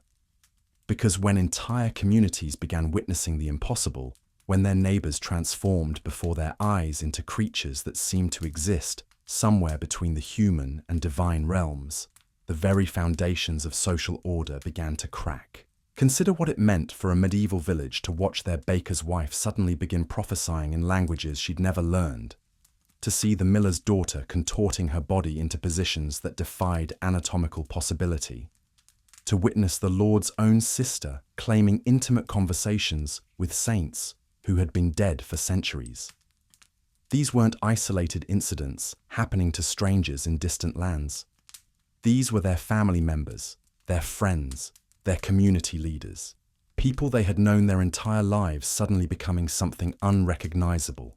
The psychological impact on observers was almost as profound as the physical effects on victims. Witnesses described a sensation of reality becoming unreliable, of the familiar world revealing hidden layers of strangeness that had always been there but never acknowledged. Children who watched their mothers dance until their feet bled would grow up questioning the stability of everything they thought they knew about human nature. Husbands who saw their wives speak with the voices of long-dead relatives would spend the rest of their lives wondering what other impossible things might be lurking just beneath the surface of ordinary experience. This collective trauma created its own kind of contagion, spreading through communities in ways that had nothing to do with ergot contamination, and everything to do with the human mind's struggle to process experiences that challenged fundamental assumptions about the nature of reality. People began seeing signs and portents everywhere. Every unusual cloud formation became evidence of divine displeasure. Every unexpected animal behavior suggested supernatural intervention. Every minor illness raised questions about whether darker forces might be at work. The documentation of these episodes reveals communities in the grip of something approaching collective madness, but a madness that was entirely rational given the information available to them. When your worldview tells you that invisible spiritual forces constantly battle for control of human souls, when your medical knowledge suggests that sudden personality changes indicate supernatural possession, when your religious authorities confirm that demons walk among mortals, seeking whom they may devour, then ergot-induced hallucinations become not symptoms of poisoning, but evidence that the spiritual warfare you've always been told about is finally becoming visible. One particularly chilling account comes from a monastery near Cologne, where Brother Thomas kept detailed records of what he witnessed during an outbreak in 1374. His chronicle describes a world where the boundaries between natural and supernatural had completely dissolved. Monks who had dedicated their lives to prayer and contemplation suddenly found themselves wrestling with invisible demons during morning services. The monastery's herb garden, carefully tended for decades, began producing plants that seemed to glow with their own light. Even the building itself appeared to be alive, its stone walls pulsing like a heartbeat, its wooden beams creaking out messages in languages that sounded almost familiar but remained incomprehensible. Brother Thomas wrote with the precision of a man trying to document the undocumentable, to create a record of events that challenged everything he believed about the nature of divine order. His descriptions reveal a community of highly educated, spiritually sophisticated men, reduced to cowering in their cells, afraid to venture into common areas where reality itself seemed to have become unreliable. What makes his account particularly valuable is that Brother Thomas was himself consuming the same ergot-contaminated grain as his fellow monks, so his chronicle provides a first-person perspective on how ergot alkaloids affected perception, while the victim retained enough awareness to attempt rational observation. His writing becomes increasingly fragmented as the outbreak progresses, sentences trailing off mid-thought, observations about mundane events, suddenly interrupted by reports of miraculous visions or terrifying encounters with supernatural entities. Yet even in his altered state, Brother Thomas seemed to understand that something was happening to his mind, something that made him question his own perceptions even as he carefully recorded them. He writes about feeling as though he were watching himself from outside his own body, observing his thoughts and reactions with the detached curiosity of a natural philosopher studying an interesting specimen. This self-awareness, filtered through ergot-induced altered consciousness, created a unique form of medieval psychological documentation. His chronicle also reveals how ergot affected different people in dramatically different ways, even within the same community consuming the same contaminated grain. Some monks experienced primarily visual hallucinations, seeing elaborate scenes of heavenly glory or hellish torment painted across the monastery walls. Others reported auditory phenomena, hearing choirs of angels singing just beyond the range of normal perception, or whispers of demonic temptation that seemed to emerge from the stones themselves. A few developed what Brother Thomas described as supernatural knowledge, claiming sudden understanding of theological mysteries that had puzzled scholars for centuries, speaking about the nature of divine love, or the structure of celestial hierarchies, with an authority that seemed to come from direct revelation rather than scholarly study. Most disturbing to Brother Thomas were the monks who seemed to lose their individual personalities entirely, becoming vessels for what appeared to be entirely different consciousnesses that spoke through their mouths and moved their bodies according to alien purposes. The monastery's attempts to treat these afflictions reveal the complete inadequacy of medieval medical and spiritual frameworks for dealing with ergot poisoning. They tried prayer, fasting, bloodletting, exorcism, isolation, group rituals, sacred relics, blessed water, and every other remedy their traditions provided. Nothing worked. If anything, their interventions seemed to make the symptoms worse, the stress of attempted treatment combining with ergot toxicity to create even more dramatic episodes. Finally, in desperation, they abandoned the monastery entirely, fleeing to a sister institution several days' travel away. Only after they had been away from their contaminated grain supply for several weeks did the symptoms begin to subside. But the psychological damage was permanent. Several monks never returned to their original community, unable to bear the memories of what they had experienced within those walls.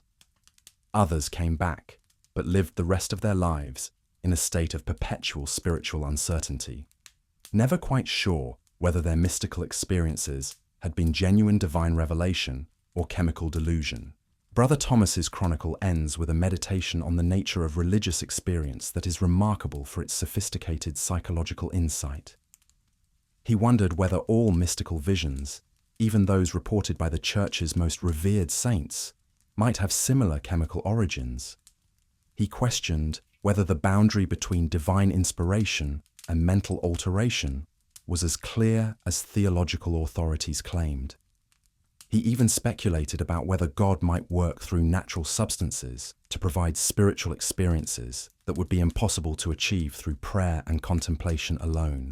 These were dangerous thoughts in medieval Europe, the kind of speculation that could easily be interpreted as heretical doubt about the supernatural foundations of Christian faith.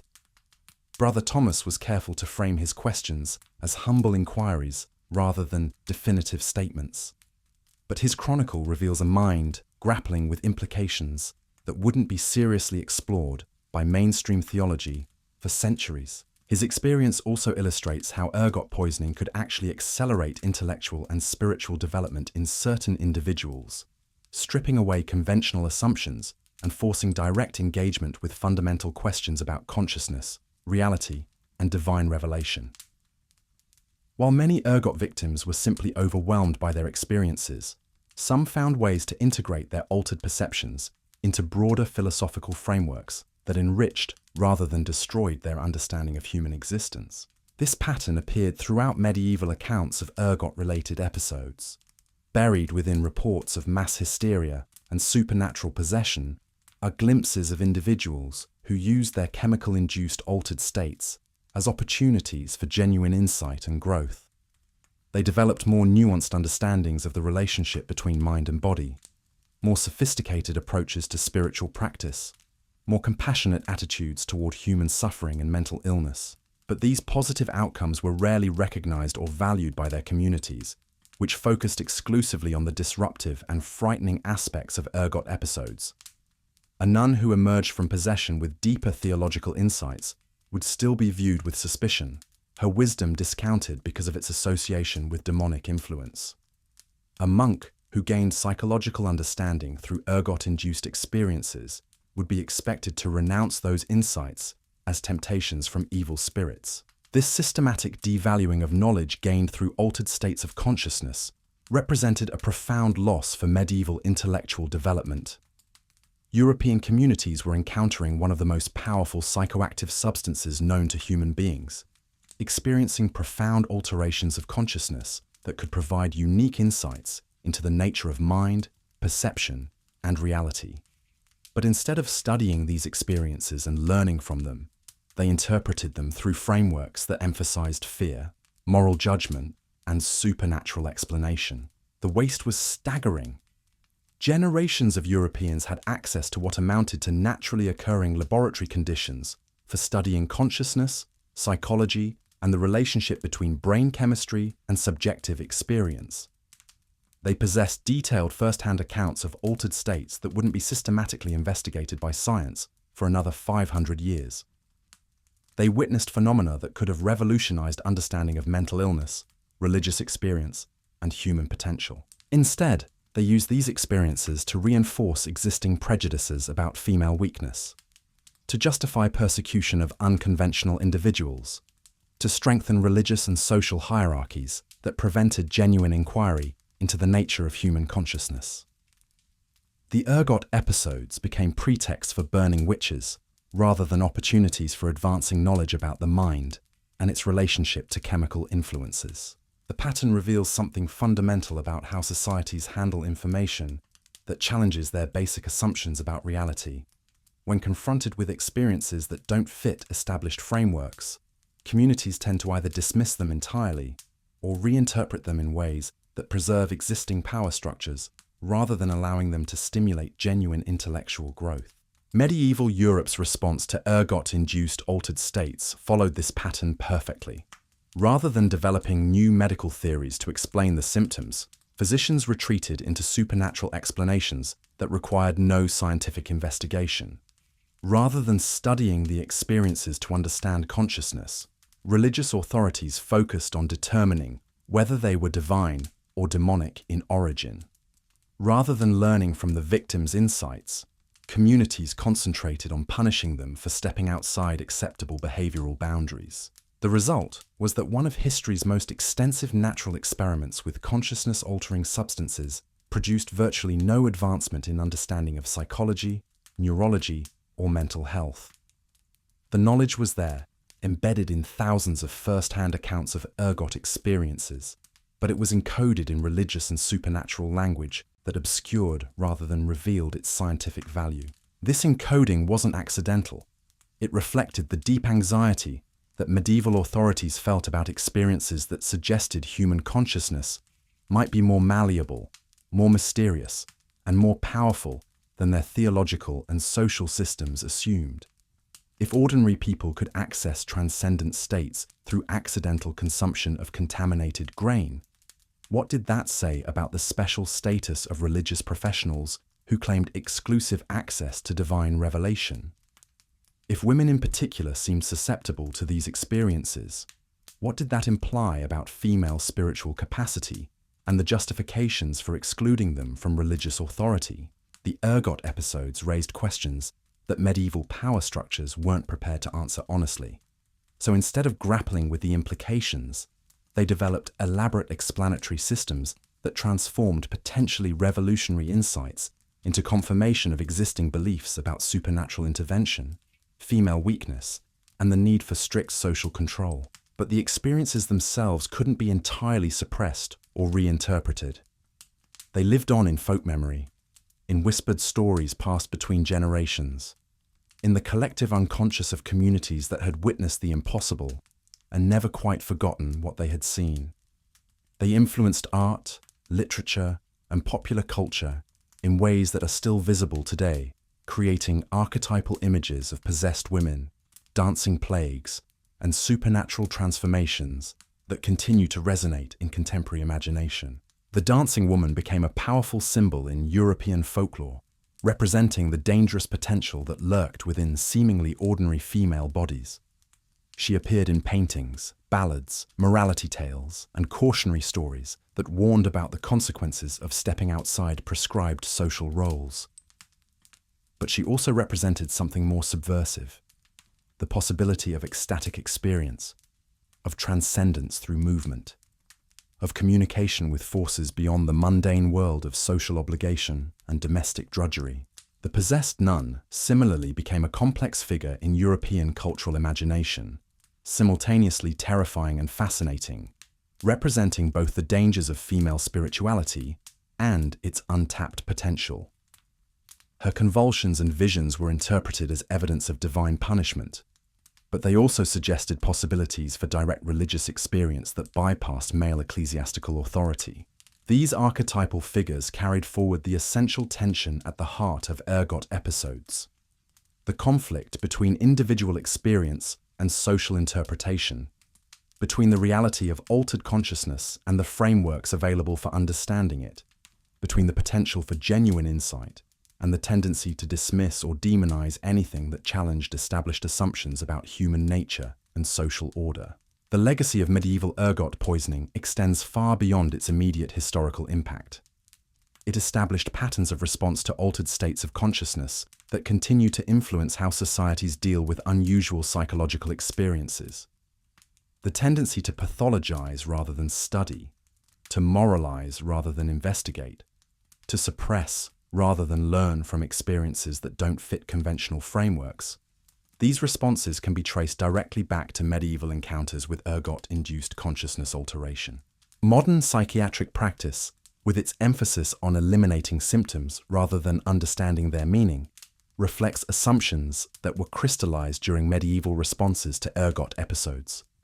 The automatic interpretation of hallucinations as evidence of mental illness rather than potentially valuable altered states of consciousness, the focus on medication to suppress unusual experiences rather than therapy to integrate them, the tendency to dismiss patients' reports of transcendent or mystical experiences as symptoms, rather than potentially meaningful encounters with different aspects of consciousness. These approaches aren't necessarily wrong, but they represent only one possible response to consciousness alteration, and they carry forward medieval assumptions about the inherent dangerousness of experiences that challenge conventional reality. The women who danced in medieval streets, who convulsed in convent chapels, who spoke in tongues and claimed intimate knowledge of divine mysteries, they were encountering aspects of human consciousness that are still poorly understood and often pathologized rather than studied. Their experiences suggest that consciousness is far more malleable and mysterious than most people assume, that the boundary between normal and altered states is more porous than comfortable, that human minds are capable of experiences that challenge fundamental assumptions about the nature of reality and identity. These insights could be valuable for understanding psychology, developing more effective treatments for mental illness, exploring the potential of consciousness for healing and growth. But accessing these insights requires moving beyond the interpretive frameworks that medieval Europe developed to contain and control ergot-induced experiences. It requires recognizing that altered states of consciousness aren't necessarily pathological, that unusual psychological experiences can carry valuable information, that the boundary between medicine and spirituality, individual and social, normal and abnormal, is far more complex than most medical and social systems acknowledge. The ghosts of medieval Europe, those ergot-touched women who danced and convulsed and spoke in tongues, they're still with us in the assumptions we make about consciousness, mental illness, and human potential. Their experiences were systematically misinterpreted and suppressed, but the knowledge they gained through their chemical-induced journeys into altered states remains embedded in cultural memory, waiting to be recognized and integrated into more sophisticated understandings of human psychology and spiritual experience. They were pioneers of consciousness exploration, unwilling and unknowing experimental subjects in humanity's ongoing investigation of the mind's capacity for transcendence and transformation. Their suffering was real, their persecution was unjust, their knowledge was dismissed and devalued. But their legacy lives on in every question we ask about the nature of consciousness, every attempt to understand the relationship between brain chemistry and subjective experience, every effort to develop more compassionate and effective approaches to mental health and spiritual growth.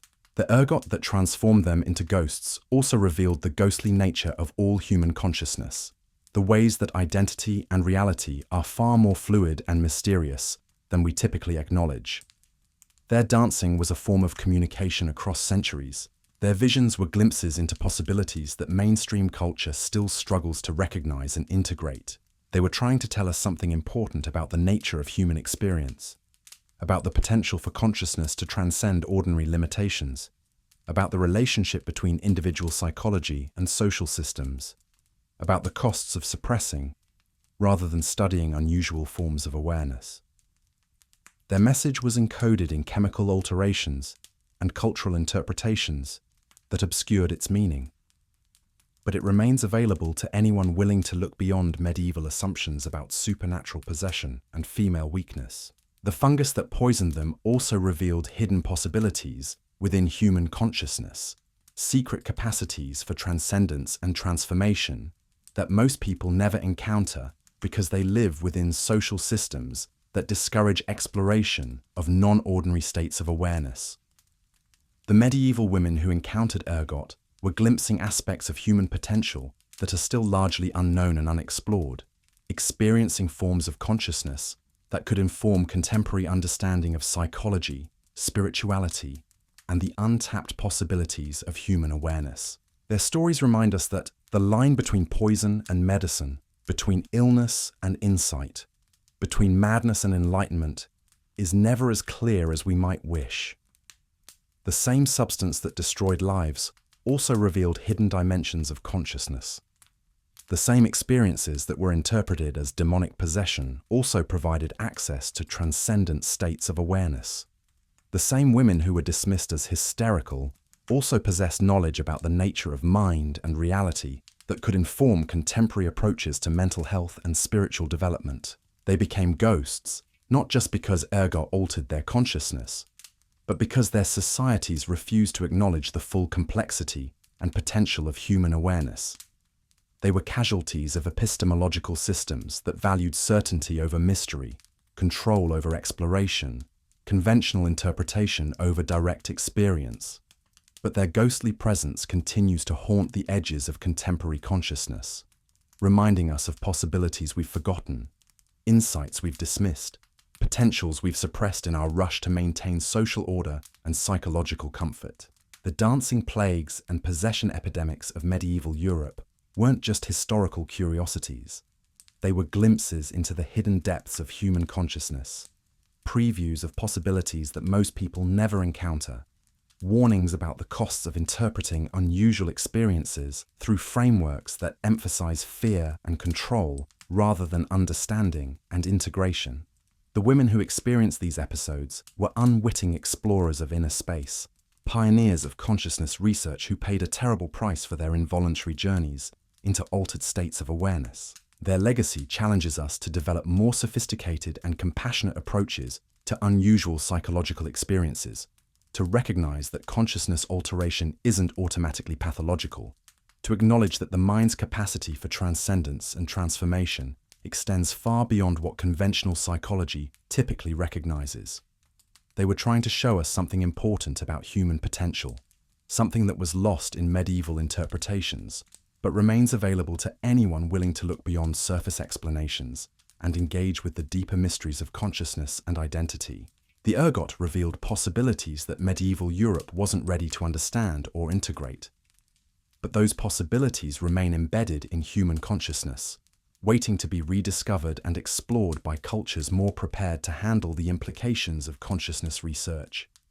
The ghosts of medieval Europe are still dancing, still convulsing, still speaking in tongues, still trying to communicate insights about the nature of awareness that could revolutionize understanding of psychology, spirituality, and human potential. Their message echoes across centuries. Consciousness is far more mysterious and malleable than most people assume. Human awareness extends far beyond ordinary waking states. The potential for transcendence and transformation exists within every mind, waiting to be discovered and explored. The ergot was just a chemical key that unlocked doors most people never knew existed. The real revelation was what lay beyond those doors. Vast territories of consciousness that remain largely unmapped and unexplored. Possibilities for human development that challenge fundamental assumptions about the nature of mind and identity. The women who became ghosts were showing us glimpses of our own hidden potential, previews of capacities that exist within every human consciousness but are rarely accessed because most people live within social systems that discourage exploration of non-ordinary awareness. Their dancing was an invitation to explore inner territories that remain largely unknown. Their visions were maps of consciousness, landscapes that few people ever visit. Their apparent madness was actually a form of sanity that mainstream culture struggles to recognize and value. They were pioneers of human potential, explorers of consciousness, who paid a terrible price for their unwilling journeys into altered states. But their experiences remain available as guides for anyone ready to explore the hidden depths of awareness, to discover the transcendent possibilities that exist within ordinary consciousness, to understand that the boundary between normal and extraordinary, mundane and mystical, ordinary and transcendent, is far more permeable than most people realize. The ergot epidemic in medieval Europe revealed that human consciousness contains possibilities that most societies aren't prepared to acknowledge or integrate. The women who experienced these revelations became ghosts because their cultures couldn't handle the implications of what they had discovered. But their ghostly presence continues to haunt the edges of contemporary awareness, reminding us of potentials we've forgotten, inviting us to explore territories of consciousness that remain largely unmapped and unexplored. They danced in the shadows of history, these ergot-touched women, but their story doesn't end with medieval chronicles and monastery records. Because ergot didn't simply vanish when the Middle Ages drew to a close. It evolved, adapted, found new ways to infiltrate human consciousness and transform ordinary people into something their communities struggled to recognize. Picture yourself in Salem, Massachusetts, in the winter of 1692. The snow lies thick on the ground, muffling sound and creating an atmosphere of hushed expectation that feels almost supernatural. Inside the parsonage of Reverend Samuel Parris, something is stirring that will soon consume an entire community in flames of suspicion, accusation, and death. 9-year-old Betty Parris sits by the fire, her needlework forgotten in her lap, her eyes fixed on something no one else can see. Her cousin Abigail Williams, 11 years old and usually the more spirited of the two girls, huddles in the corner, her body racked by tremors that seem to come from somewhere deep inside her bones. They speak in whispers about invisible hands touching them, about creatures that crawl across their skin leaving no marks, about voices that call to them from empty rooms. At first, the adults dismiss these complaints as winter melancholy, the natural restlessness of children confined indoors by weather and circumstance. But the symptoms escalate with terrifying speed. Betty begins having fits during family prayers, her back arching impossibly, her voice changing into something that sounds nothing like a young girl's speech. Abigail claims she can see spectres of local women hovering near the ceiling, beckoning to her with gestures that fill her with both terror and strange longing. The village doctor, William Griggs, examines the girls with growing bewilderment. Their symptoms don't match anything in his medical training. They display strength that seems impossible for children their age, knowledge they shouldn't possess, reactions to invisible stimuli that suggest they're experiencing reality in ways that transcend normal sensory perception. When conventional medicine fails to provide answers, Doctor, Griggs reaches for the only explanation his culture offers. The evil hand is on them, but here's what, Doctor. Griggs couldn't have known, what no one in Salem could have understood in that winter of accusation and death. The Paris household, like many families in the region, subsisted largely on rye bread, made from grain grown in the swampy meadows surrounding the village. The summer of 1691 had been particularly wet and warm, perfect conditions for ergot to flourish on rye crops. The same fungus that had tormented medieval European women was now quietly working its chemical magic on the young girls of Salem. The symptoms. Betty and Abigail displayed match ergot poisoning with chilling precision.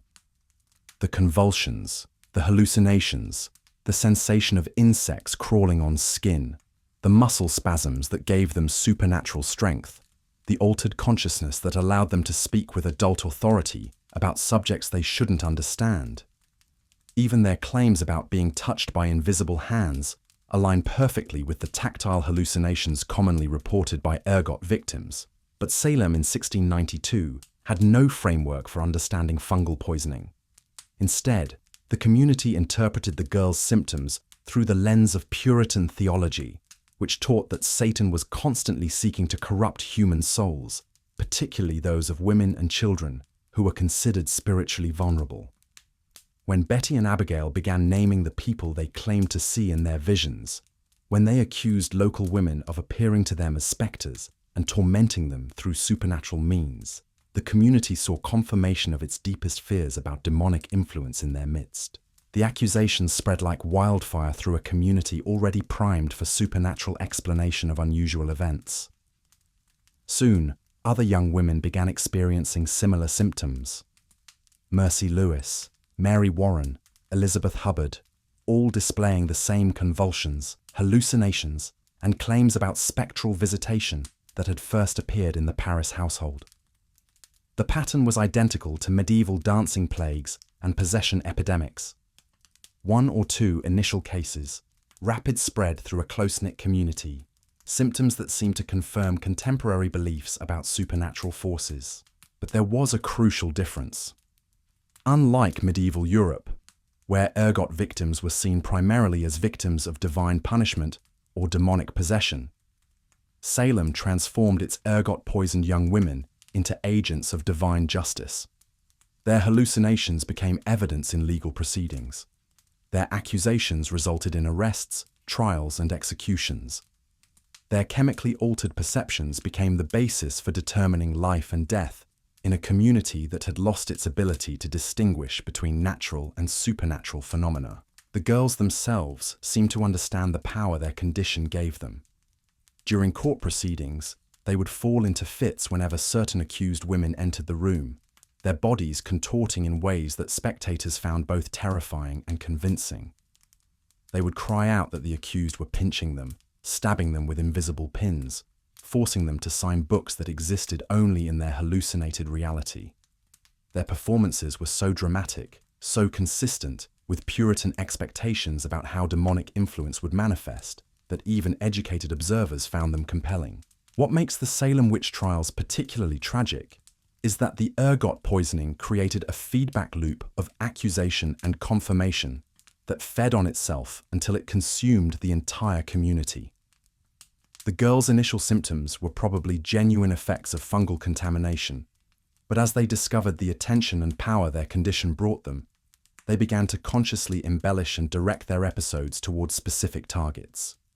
The ergot provided the chemical foundation for altered consciousness, but social dynamics transformed that foundation into a weapon of mass destruction. Consider the case of Bridget Bishop, the first woman executed during the Salem trials.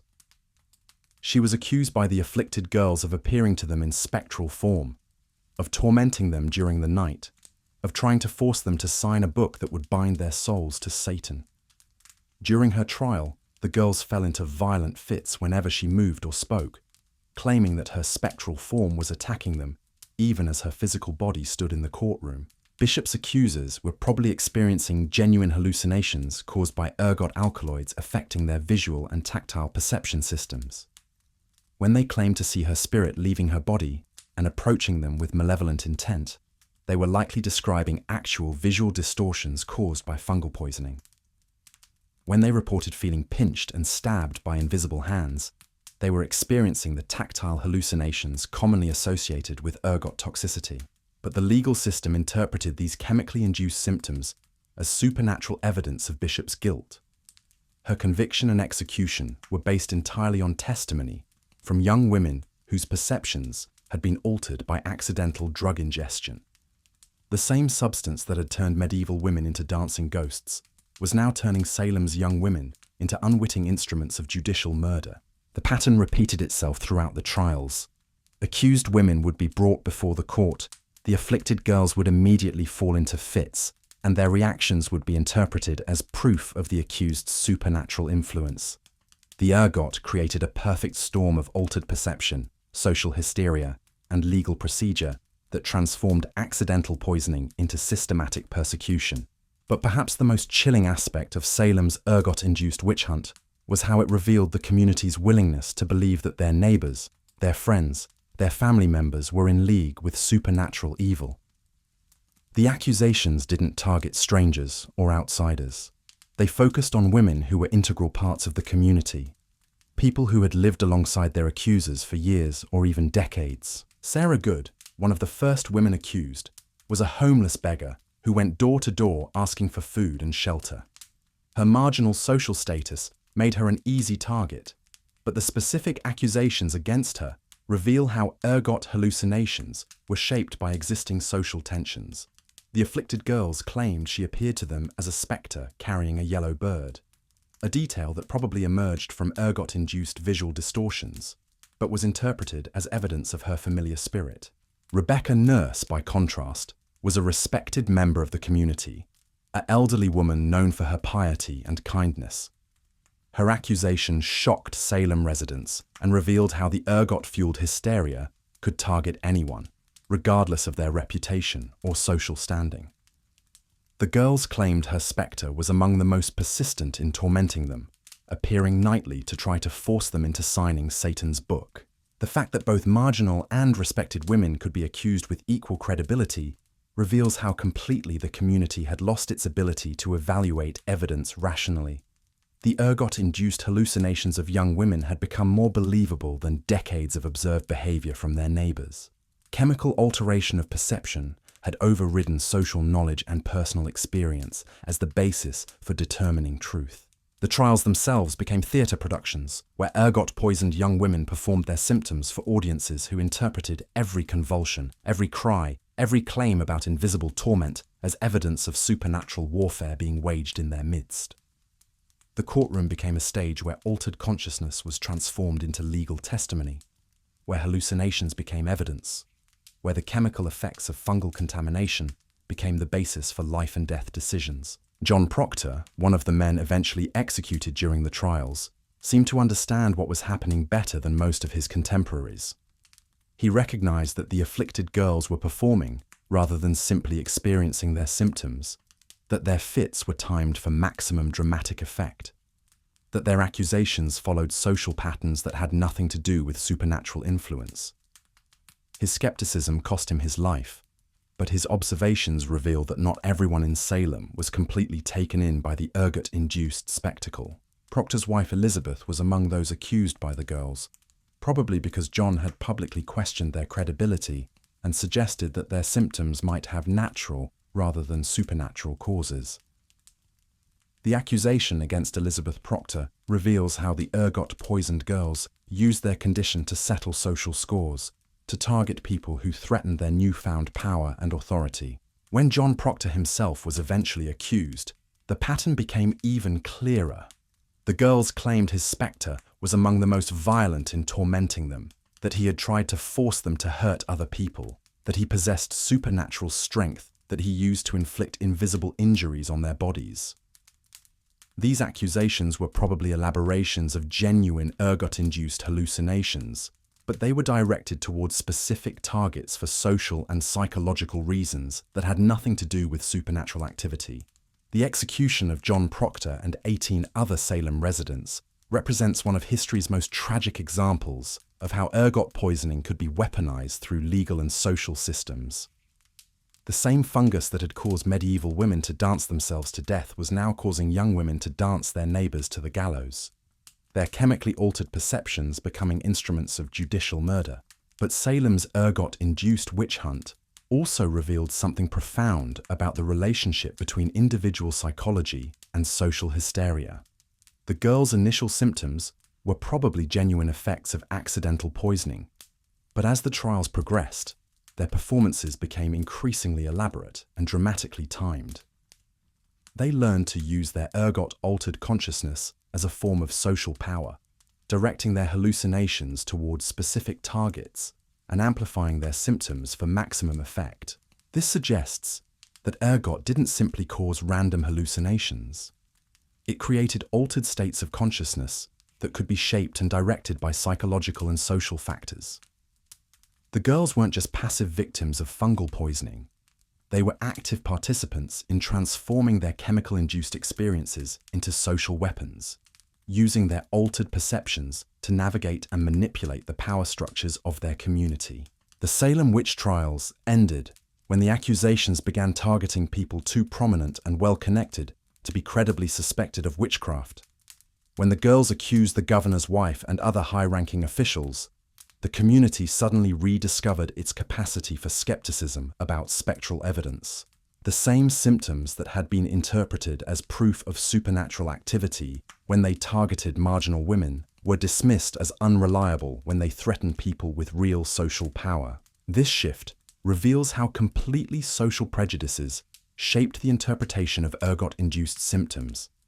The girls' hallucinations were believable evidence when they confirmed existing suspicions about women who were already viewed as potentially dangerous or morally questionable.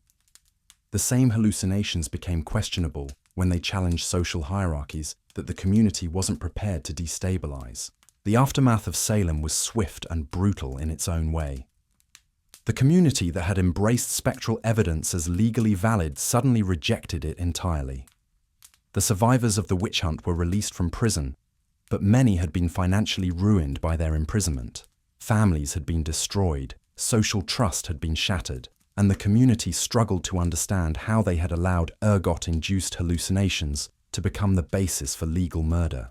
Some participants in the trials eventually offered apologies and expressed regret for their actions.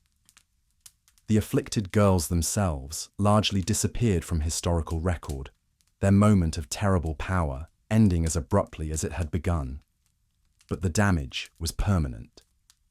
Salem had demonstrated how ergot poisoning could be transformed into something even more destructive than individual suffering. It could become a tool for systematic persecution that destroyed communities from within. The Salem witch trials represent ergot's evolution from medieval dancing plague to early modern judicial weapon. The same fungus, the same chemical compounds, the same alterations of consciousness, but channeled through different social and legal systems to produce different forms of devastation. Medieval women danced themselves to death. Salem women dance their neighbors to the gallows.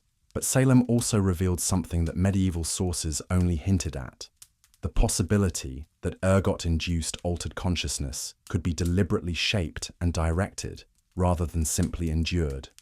The afflicted girls learned to use their chemical-induced symptoms as forms of social power, transforming their hallucinations into weapons against people they wanted to destroy or control. This suggests that ergot didn't just randomly alter consciousness. It created opportunities for psychological and social manipulation that could be exploited by people who understood how to work within altered states of awareness. This insight has profound implications for understanding other historical episodes of mass hysteria and supernatural accusation.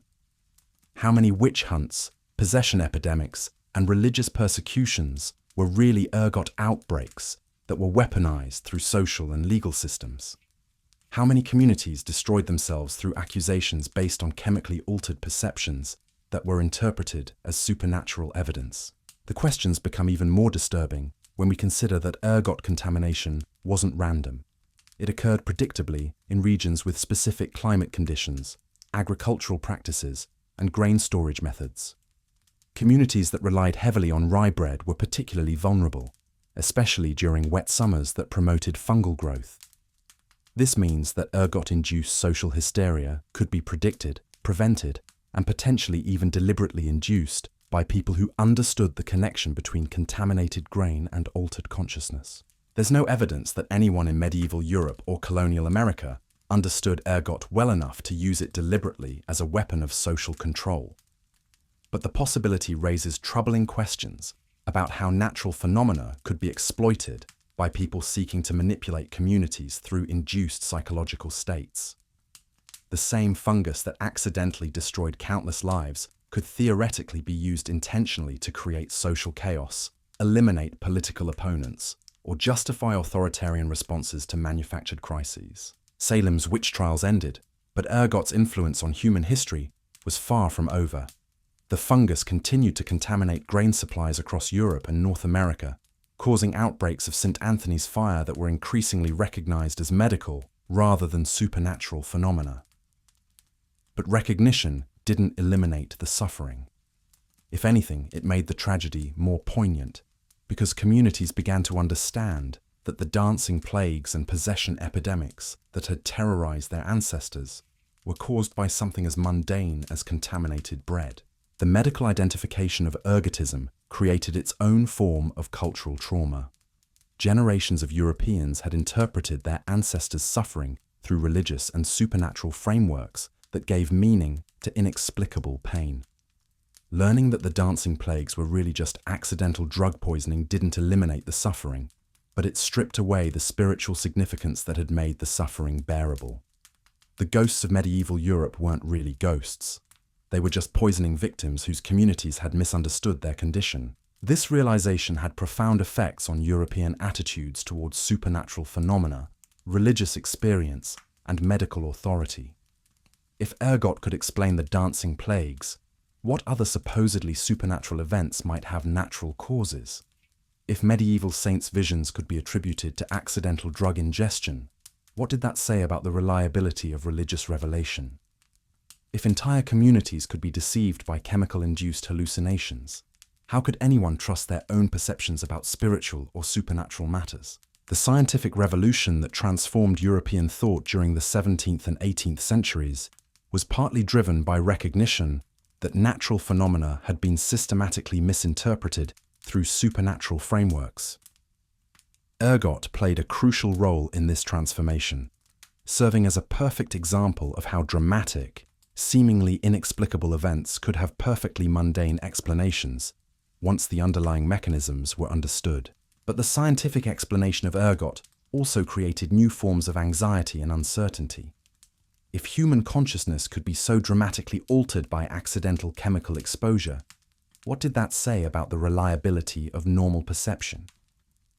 If entire communities could be deceived by contaminated bread, how could anyone be certain that their own experiences of reality were accurate? If the boundary between normal and altered consciousness was as permeable as ergot suggested, what other hidden influences might be shaping human perception without anyone's knowledge? These questions became even more pressing as chemists began to understand ergot's active compounds and their effects on human physiology. The discovery that ergot alkaloids were chemically similar to naturally occurring neurotransmitters suggested that consciousness was far more malleable and chemically dependent than most people wanted to believe. The brain wasn't a spiritual entity separate from physical processes. It was a chemical system that could be hijacked by substances that looked enough like its natural operating compounds to fool its regulatory mechanisms. This realization transformed not just medical understanding of consciousness, but philosophical and theological approaches to human nature, free will, and spiritual experience. If thoughts and perceptions could be chemically manipulated, what did that mean for concepts of moral responsibility, religious revelation, and individual identity? If ergot could turn medieval nuns into convulsing mystics and Salem girls into judicial executioners, what other chemical influences might be shaping human behavior in ways that people didn't recognize or understand? The questions became more than academic when chemists learned to extract and purify ergot alkaloids, creating pharmaceutical preparations that could be used deliberately to induce the same consciousness alterations that had accidentally terrorized medieval and early modern communities. Ergot derivatives became valuable medicines for treating migraine headaches, stopping postpartum hemorrhages, and inducing labor contractions. But they also became potential weapons for anyone who understood how to use them to manipulate other people's consciousness and behavior. The transition from accidental ergot poisoning to deliberate ergot administration represented a fundamental shift in the relationship between consciousness, chemistry, and social control. Medieval women had been unwitting victims of chemical alteration. Modern people could potentially become willing or unwilling subjects of deliberate consciousness manipulation, using the same basic compounds that had once transformed European communities into theaters of supernatural terror. This shift created new possibilities and new dangers. Medical applications of ergot derivatives could save lives and alleviate suffering, but the same substances could also be used to incapacitate enemies, extract confessions, or create false memories that could be used to manipulate behavior and perception. The knowledge that had been gained through centuries of accidental ergot poisoning could now be applied deliberately to achieve specific psychological and social effects. The implications were staggering and largely unrecognized by people who focus primarily on ergot's medical applications.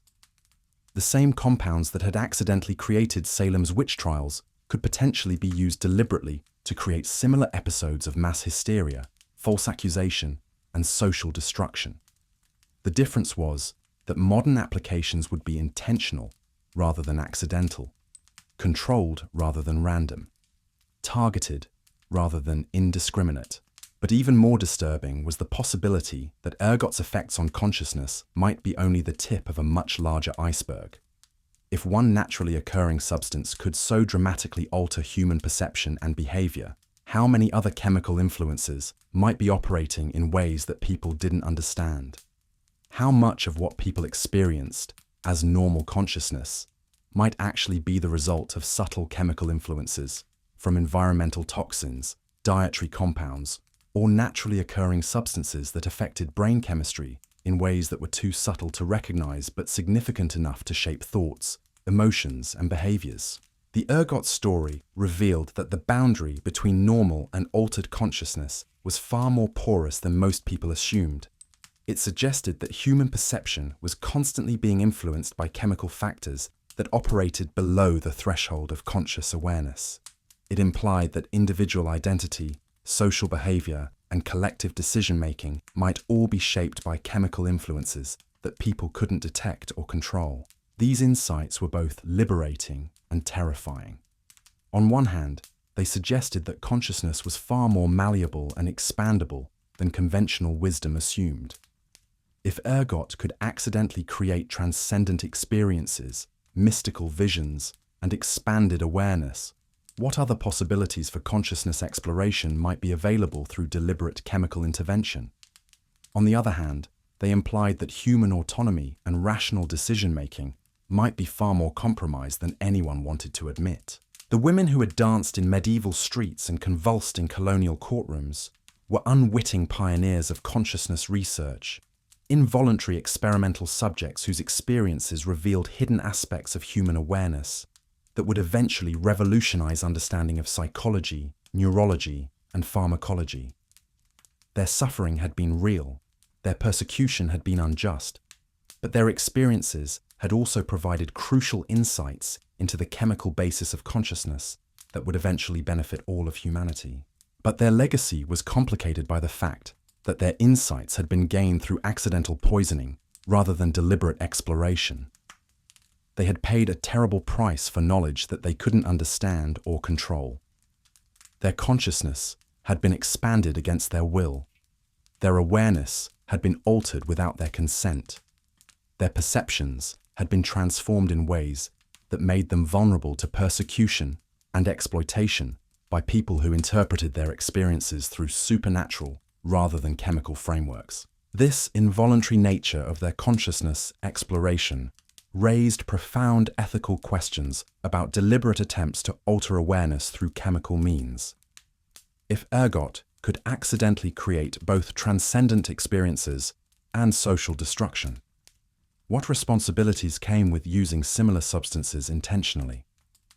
How could the positive aspects of consciousness alteration be preserved while avoiding the negative consequences that had befallen ergot's accidental victims? The questions became urgent as chemists developed increasingly sophisticated understanding of ergot alkaloids and their effects on human consciousness. By the mid-20th century, researchers had isolated lysergic acid diethylamide, better known as LSD, from ergot compounds. This synthetic derivative of the same fungus that had terrorized medieval Europe became the foundation for systematic scientific investigation of consciousness alteration. But it also became a controversial tool for social experimentation and potential control. The development of LSD represented the completion of ergot's transformation from accidental poison to deliberate tool. The same chemical pathways that had once turned medieval women into dancing ghosts could now be activated intentionally to create specific alterations of consciousness for research, therapeutic, or recreational purposes. The difference was that modern users theoretically understood what they were experiencing and had chosen to undergo consciousness alteration rather than having it imposed upon them by contaminated bread. But this theoretical understanding and voluntary participation didn't eliminate all the risks that had made ergot so dangerous to medieval communities. LSD could still trigger psychological episodes that were indistinguishable from psychotic breaks, create hallucinations that seemed more real than ordinary reality, and produce lasting changes in personality and worldview that users might not have anticipated or desired. The same substance that had once been interpreted as demonic possession could still create experiences that challenged fundamental assumptions about reality, identity, and the nature of consciousness. And so the circle closes. These ergot-touched women echoing across centuries in every question we ask about consciousness, every attempt to understand the fragile boundary between reality and hallucination. Every moment we wonder what hidden influences might be shaping our own perceptions without our knowledge. They became ghosts, not just because a fungus stole their minds, but because their societies refused to see them as fully human, fully deserving of understanding rather than judgment. The ergot was just the catalyst. The real poison was a world that preferred supernatural explanations to uncomfortable truths about the nature of consciousness, chemistry, and control.